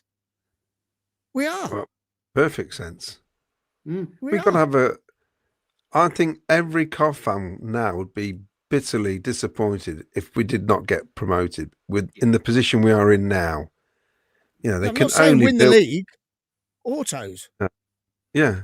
I mean, this is the position we're in now. Not to do it now I think would be calamitous, if I'm honest, because we've put ourselves in such a strong position. And any other club, like I said at the start of the show, any other club was up there, even if it was Sheffield Wednesday, top of the table, doing what we're doing, you'd expect them to go up, wouldn't you? Yeah. It's simple as that. You'd be looking at them thinking they're up. It's all about second place in the playoff now. It's like when Ipswich and Leicester were running away with the start of that season. We all kind of went, it's going to be them two, isn't it? Yeah. You just had a feeling. And like I said, why can't it be us? Maybe this is our time now. I just hope we don't need anything against Wrexham last game of the season. We won't. We'll be done by Easter. I'll tell you now. At this rate, we'll be promoted in February. March. Yeah. The way it's going, we've been joking, haven't we? Saying, can you imagine if we're 10 points clear by the time we play Middlesbrough, or 7 points clear, thinking it'd never happen, and it's happening. We are. Yes, yeah. Stop it! Stop it! Stop it! Stop it! The thing is, go on. I was thinking, we might not get the result we want on Tuesday. It doesn't matter. We're still well clear of them when we've got a home game on Saturday to come. A team we should beat. End of. Because we're not drawing games, are we? No, it's exactly. It's 2 points dropped, and I just want everybody to draw with each other. And you can get away with some defeats as long as you win. Most of your games. If you're winning more games and not drawing, then you get. We gained 2 points on a lot of teams that drew, didn't we? That Stoke game, we never gave up. It was 0-0, and we kept going and going and going, and we finally got the breakthrough. And like you say, Paul, we like last season, we lost that. We lost that last season. We all went there. Oh, we're going to win this. Oh, that's a great start. It was one of them, wasn't it? We were stood next to each other, weren't we? That day. I know, yeah. Oh God. And Claudio went. Well, there you go. Right, let's get some. Let's do your stats quickly, and then get some last comments up. It's mainly to do with yesterday's game and Go on then. just little things that I noticed, like 42 crosses we put into the box yesterday, which is incredible. 42 crosses, a cross every other minute went into. That's just phenomenal, isn't it? We get accused of playing too many long balls. We played 38 all game compared to their 55. There's also the tackles we won. We won more tackles than they did throughout the game. It's a really good forward passes. 193 forward passes. We sort of accuse our team of being a bit backward passing and all the rest of it. And in fact, total passes 577 compared to their 292. 27 shots, 11 on target. I think is the most by us all season at home. I think. And for people to say, they thought they were in with a chance. When you look at those stats, really, we probably should have won 3-0, not 3-2. I seen one on the telly today when I watched it back, and when they went down to 10 men, it said we had was it 10 minutes after he had the man sent off, they had 4% possession. That's why I said to you, how good was it when they went down to 10 men? We were on them big style. But on another day, we could have been at the end of the first half. We could have been 3-2 up with the chances we had. Yeah. If they, I know if some buts and whatever. So we weren't way out of it, as Claudio said. We weren't. They didn't blitz us. They just happened to what chances they got. They put them away. That's it. Yeah, and here's another one. I think someone put this up earlier. Frank Lampard, since he took over, 44 games, wins 26, win ratio of 59%, points per game 1.95, 82 goals. Yeah. Wow. 82 goals. 43 of them are this season in 16 games. Yeah. It's ridiculous. Ridiculous. Just imagine if we beat Oxford. Yeah, I know, yeah. We haven't won everything, have we? This game, Norwich, we should have won. Yeah. That's another one, yeah. Yeah. Oh, I don't know. Right, go on then, Claudia. Let's get some of the comments in then. Then I've got a few mentions to make, and then we should be able to wrap up and let Paul go because he's got to be up for work in the morning. Yeah. Nicholas James says, we just have a world-class coaching and players with the strongest bond and friendships. They have each other's backs, and that's why we'll be champions this season. It's going to happen. I agree with him. We have a new member. Oh, brilliant. Well done. Excellent. Fantastic. Yeah, if you want to become a member, you can. $1.99 a month or $4.99, and you get exclusive access, early access to all the History Podcast videos. Ian Small says, all mates say it. What a team we have. Never heard this since 1977. That's what I was saying. It's that exciting. I think we need Josh Sargent. If Norwich keeps struggling, then maybe that's a good way, as then Wright could go back out left to mix things up. Haji's better down the middle. You got Mason Clark out on the left. Mark Rainbow says, to answer Miles' question about have we become a machine? If you post game blogs from fans of the opposition, they always say, fair play to Cov, they deserve that. I think that says it all. Mm-hmm. Like it. Even Borough fans of their own club Facebook page are saying we will beat them on Tuesday. Their game against Oxford was like watching a Sunday League match, says Nicholas James.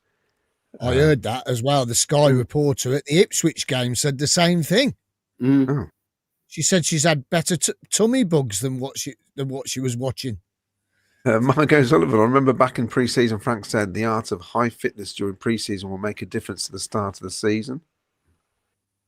And we've certainly put that to bed, haven't we? About a slow start and all the rest of it. Yeah. Warren Minshaw says, Claudia, you're 100% right. I'm in heaven.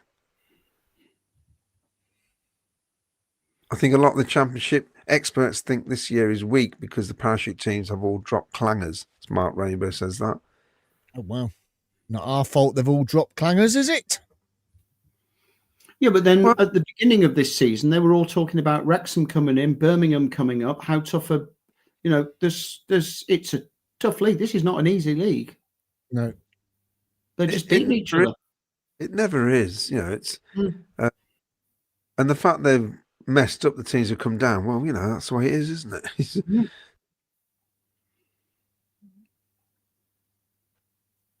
Mick Kelly says, Claudia, 42 crossing the box, but only one headed goal. Well, it doesn't matter, does it? I mean, that's, we're not going to score 4. Two headed goals. Two. It's a case of causing mayhem and where the ball ends up. And even with, the shot from Torp was, from a cross, wasn't it? Yes. Eventually. It's all about the second phase, third phase. It's the fact we're crossing the ball. We never used to cross that many balls. Mark Light says, Doug has stated he will back Frank in the January window. User, that's just got says user. Will Doug King now put money in the January to cement the position? Oh, yeah, I think if we're there or thereabouts, Paul, I think he will, won't he? Yeah, I think so. I think Vicky, so. Well, Frank's already said that, didn't he? He intimated it would get stronger. Well, Vicky made the point, if you're going to sign somebody, I think you may have said it as well, Miles, if you're doing well, you kind of need to have one eye on the Premier League and think, if you're going to bring somebody in now, we want them to be here and be in the Premier League next season. Yeah, they've got to be Premier League quality. Yeah, it's probably going to be a difficult buy, if that makes any sense, because you've got to get the right player, because it just depends where we are at the time, I think, in the table, whether or not I've still got this 7-point lead or whatever. Yeah. Well, there's a tendency for quality to cost a lot more money in January. You don't get the value for money if football's ever value for money. But we will have to pay a bit through the nose. Yeah, you're going to have to if you want to. And who's available? Who's that quality? Even if it's one, like we did with Grimes. Look at the difference Grimes has made. Oh. So even if it's one quality player that comes in, I can't think of a better signing, to be honest. No, brilliant signing. Brilliant. Just brilliant. Gordon Tully says, what do you think of the new Birmingham ground? He thinks it's awful. I just think it's a bit weird. I think it's weird, but I quite like the idea because it's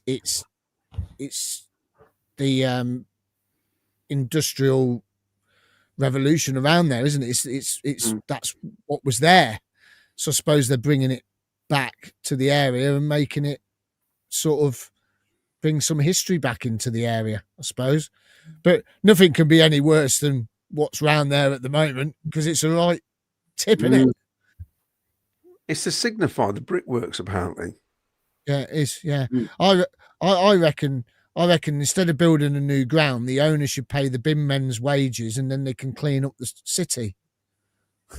Yeah, I don't know. I think it looks a bit.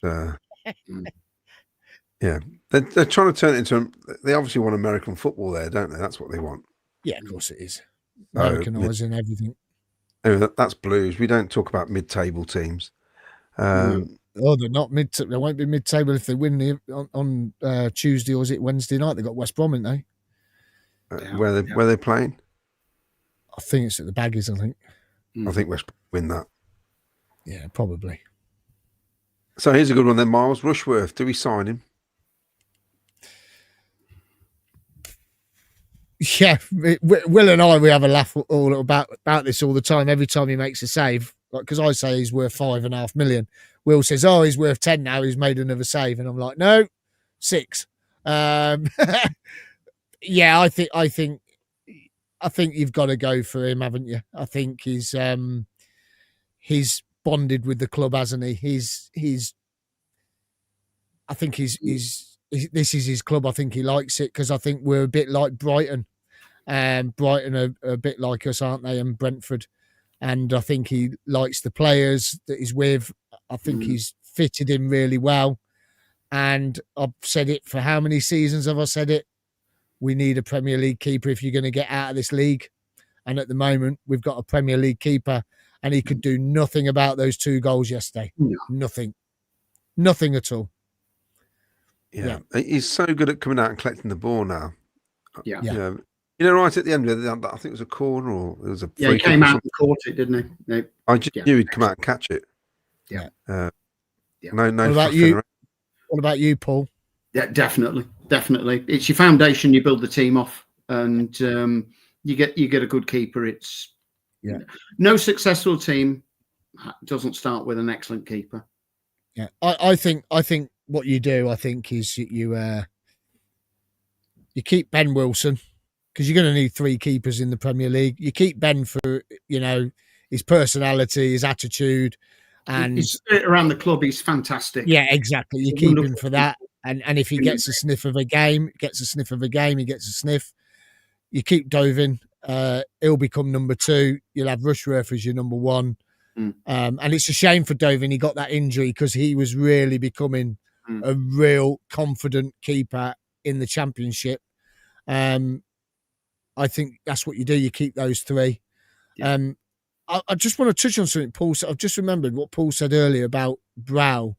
I think the reason Brow's not getting a lot of game time is a bit like Torp when he first came. You know, when he scored that goal, Torp, and we all went, oh, here's a player. And then he dropped off. I think it's going to take time for Brow to come to the level of the Championship. Yeah. So maybe he's not the player for us if we do go up. Yeah. And I think that's the issue we've got. And it's like you look at it, when you look at the Wrexham team lineup, we haven't really got any backup over there. We think we have and we haven't, because Spanish League 2 is nowhere near the Championship level. No, he looked more of an athlete than Bidwell. That's all. I'm just thinking Wrexham. I mean, they tore Bidwell and a new one, didn't they? It was and it was and I like Bidders. He's been a great servant, but yes, time catches up with you, doesn't it? Yeah. What do you think, Claudio? Rushworth signing? It's going to cost us 10 to 15 million if we do. Then that's what you got to do. We're going to get how much we getting for. Well, if you get promoted, it don't matter, does it? We've got the money. No. There you go. I think the advantage also we need is by going up in the automatics, you get so much longer to plan. Yeah. And put a procurement strategy in place so that the earlier, that's an advantage rather than if we'd beaten Luton or whatever. You win in the playoffs. You've got a narrow window to suddenly buy a team, haven't you? Well, we do know though, Paul. We do know from interviewing players. We used to ask the question to new players that we used to interview and we used to say to them, when did you know you were going to be coming to Coventry City? And they used to say we knew around about January time. So the club have 2 plans. They have a Premier League plan and they have a Championship plan. And then what happens is even if you do make the playoffs, you've got something in the pipeline, but it's not always guaranteed you're going to get those Premier League players. So I agree with you. It is a shorter plan. And I think you're right. If we get automatics, we have got longer to sort it out. Well, you got, 3 weeks in it? 3 weeks extra, 4 weeks extra. So, but they'll already be looking at that now. They're where we are now, Lampard and Doug will already be looking at this. Yeah. They'll already be looking at July. They'll already be looking at this. They'll be on it because we've got to see Brighton as our model, haven't we? Yeah. You know? Yeah, and Brentford. Yeah. Yeah. Yeah, and they will be looking at both plans now. They will be looking at Premier League, Championship. Well, it'd be like this now: Premier League, Championship. This is the shopping list for the Championship. This is a shopping list for the Premier League. And like Claudio said, and someone in the comments I think has put about signings in January. I think if we're where we are now, top 2. They will go for I think it will take the gamble and they'll go for the Premier League list. I think he will. His contract expires at Brighton the end of next season, so he's got 18 months left with the option of another year. So if we did get promoted, I think we'll put a bid in for him with a year left in his contract. Yeah. So Definitely. we may get him for less than 10 million, basically. Yeah, it could do. Or we could wait and have him on loan again and wait till his contract runs out and get him for free. Yeah, they might do the option to buy him, mightn't they? Yeah. What we don't want is ridiculous, the option where they can buy him back, which is... Yeah, like Wrexham have done with Doyle. Yeah, that's a nonsense. Yeah, because you're not going to make any money then. Right, a few more comments then, Claudio. We've kept Paul long enough. This has gone on ages. Yeah, Mark Light says, Doug has a Premier League plan. We're going up. Prem players want Prem wages, says Mick Kelly. Do we get Prem wages if we go up as a podcast, Premier League podcast? Well, we're going to get more subscribers, so we probably will.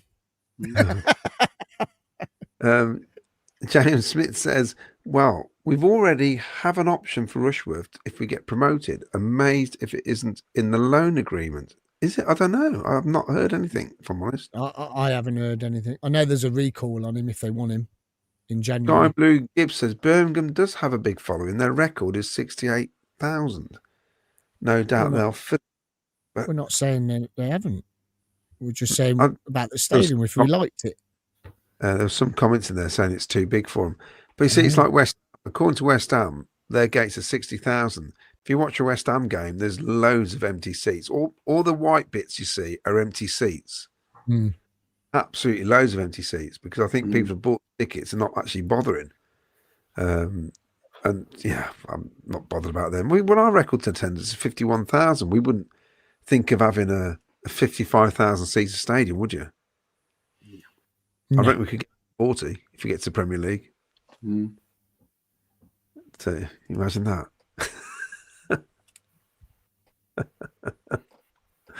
That'd be amazing, wouldn't it? Oh. A couple more then. Someone's mentioned Jonathan David. I think he's at Juve, isn't he? As a player, he's not getting a game forward. And someone says surely Birmingham should invest in the team first. And that's about it, I think. Okay. Right, couple of shout outs then.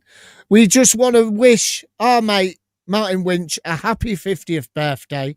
Martin's been on the show. He used to work for CWR and do all the commentary at the football and interview all the players and everything. He's a great mate of mine.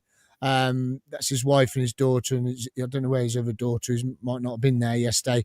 I'm sorry I couldn't make you do last night, mate, but many happy returns for your birthday. And he's meeting Sakamoto, so he's well happy there. So thank you for that. Also, I've been away. Don't know if you know, got a little bit of a suntan. Went to Forteventura. Whatever you do, don't go to Forteventura, to the hotel I went to. Oh my God. But other than that, it was brilliant. Weather was nice. And I was walking around the market and some bloke shouts Milesy. And I'm like, and Cheryl says, that bloke's just shouted your name. I said, what bloke? She goes, him over there. There's a guy on the stall, got his own little stall, right, called Nick. He's been out there 17 years. He watches the show, every single show. He watches it. And just want to give him a big shout out. So if you're ever over in Forteventura, all right, he's got a little market stall, sells a load of like printed mugs and T-shirts and stuff like that on there. And he's got a bar. It's Cov City bar. There's a few other shirts in there, but he's got the Cov City flags up, scarves up. And if you're ever out there for the football season, when Cov are playing, they play every single Cov game in there. It's called the IC bar. There you go. It's called the IC bar. There it is. Got a couple of the old playoffs and semi-final flags up. And it's €1.50 a pint. Oh, no lie. It's €1.50 a pint. It is the cheapest bar in town. It's only a small little place. It's only small up. They sell freshly made cakes, chocolate, freshly made ice cream, everything in there. And you can go and watch Cov City. So if you're on holiday while Cov are playing, head over to the IC bar. Tell them Milesy sent you, and they might look after you. But it's great. It's a lovely little bar, and they show every single Cov game. So big shout out Nick, great to meet you last week. Brilliant, mate. Thank you so much for saying hi. Also, if you're not doing anything on the 20th of December, if you can't get to Southampton, head down. We've got an 80s Christmas party down at the Old Shepherd. It's fancy dress. I've got a prize for the winner in the best fancy dress. Come down, and you can even buy a glow stick on the night, 2 for £5. The battery flashing glow sticks. It's going to be a great night down there. If you want some coach travel this season, or you want parking, head over to ccfctravel.co.uk. Get your coach travel first. Get your coach booked, and you can head off to all your away games. And if you want parking for home, head over to coventryparking.co.uk. Brilliant. Right, that's it. Should we show the goals from yesterday again? Yeah, why not? All right, I think these are on, aren't they?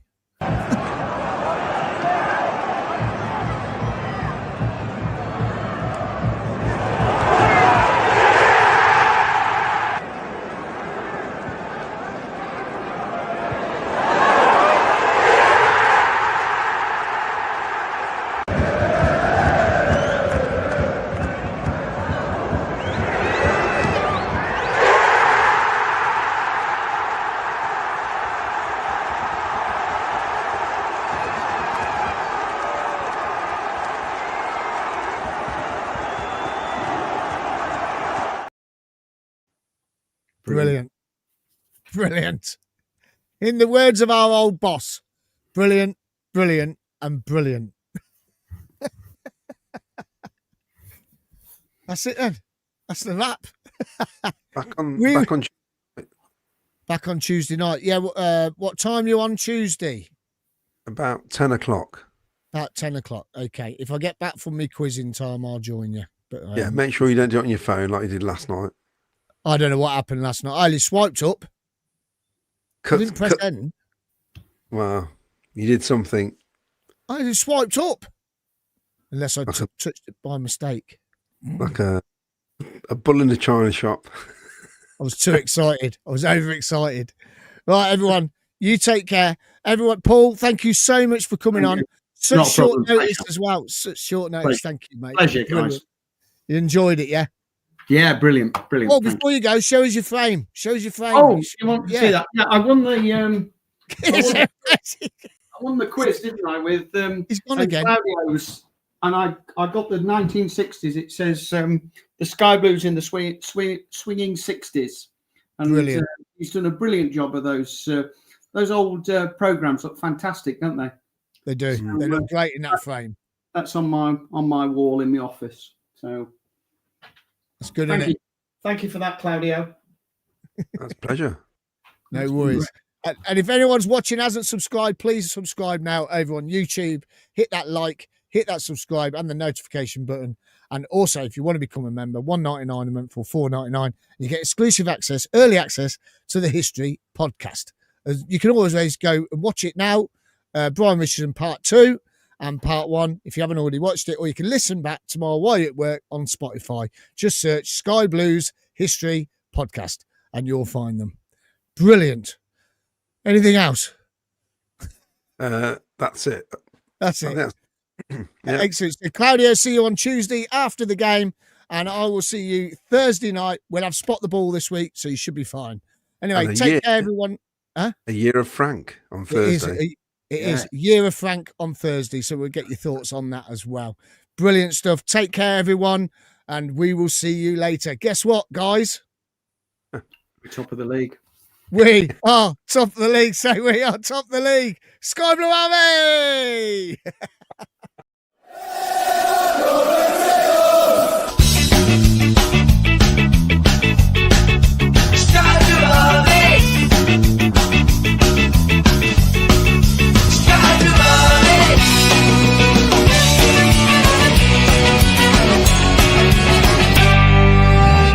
Sky Blue Fans TV, for the fans, by the fans.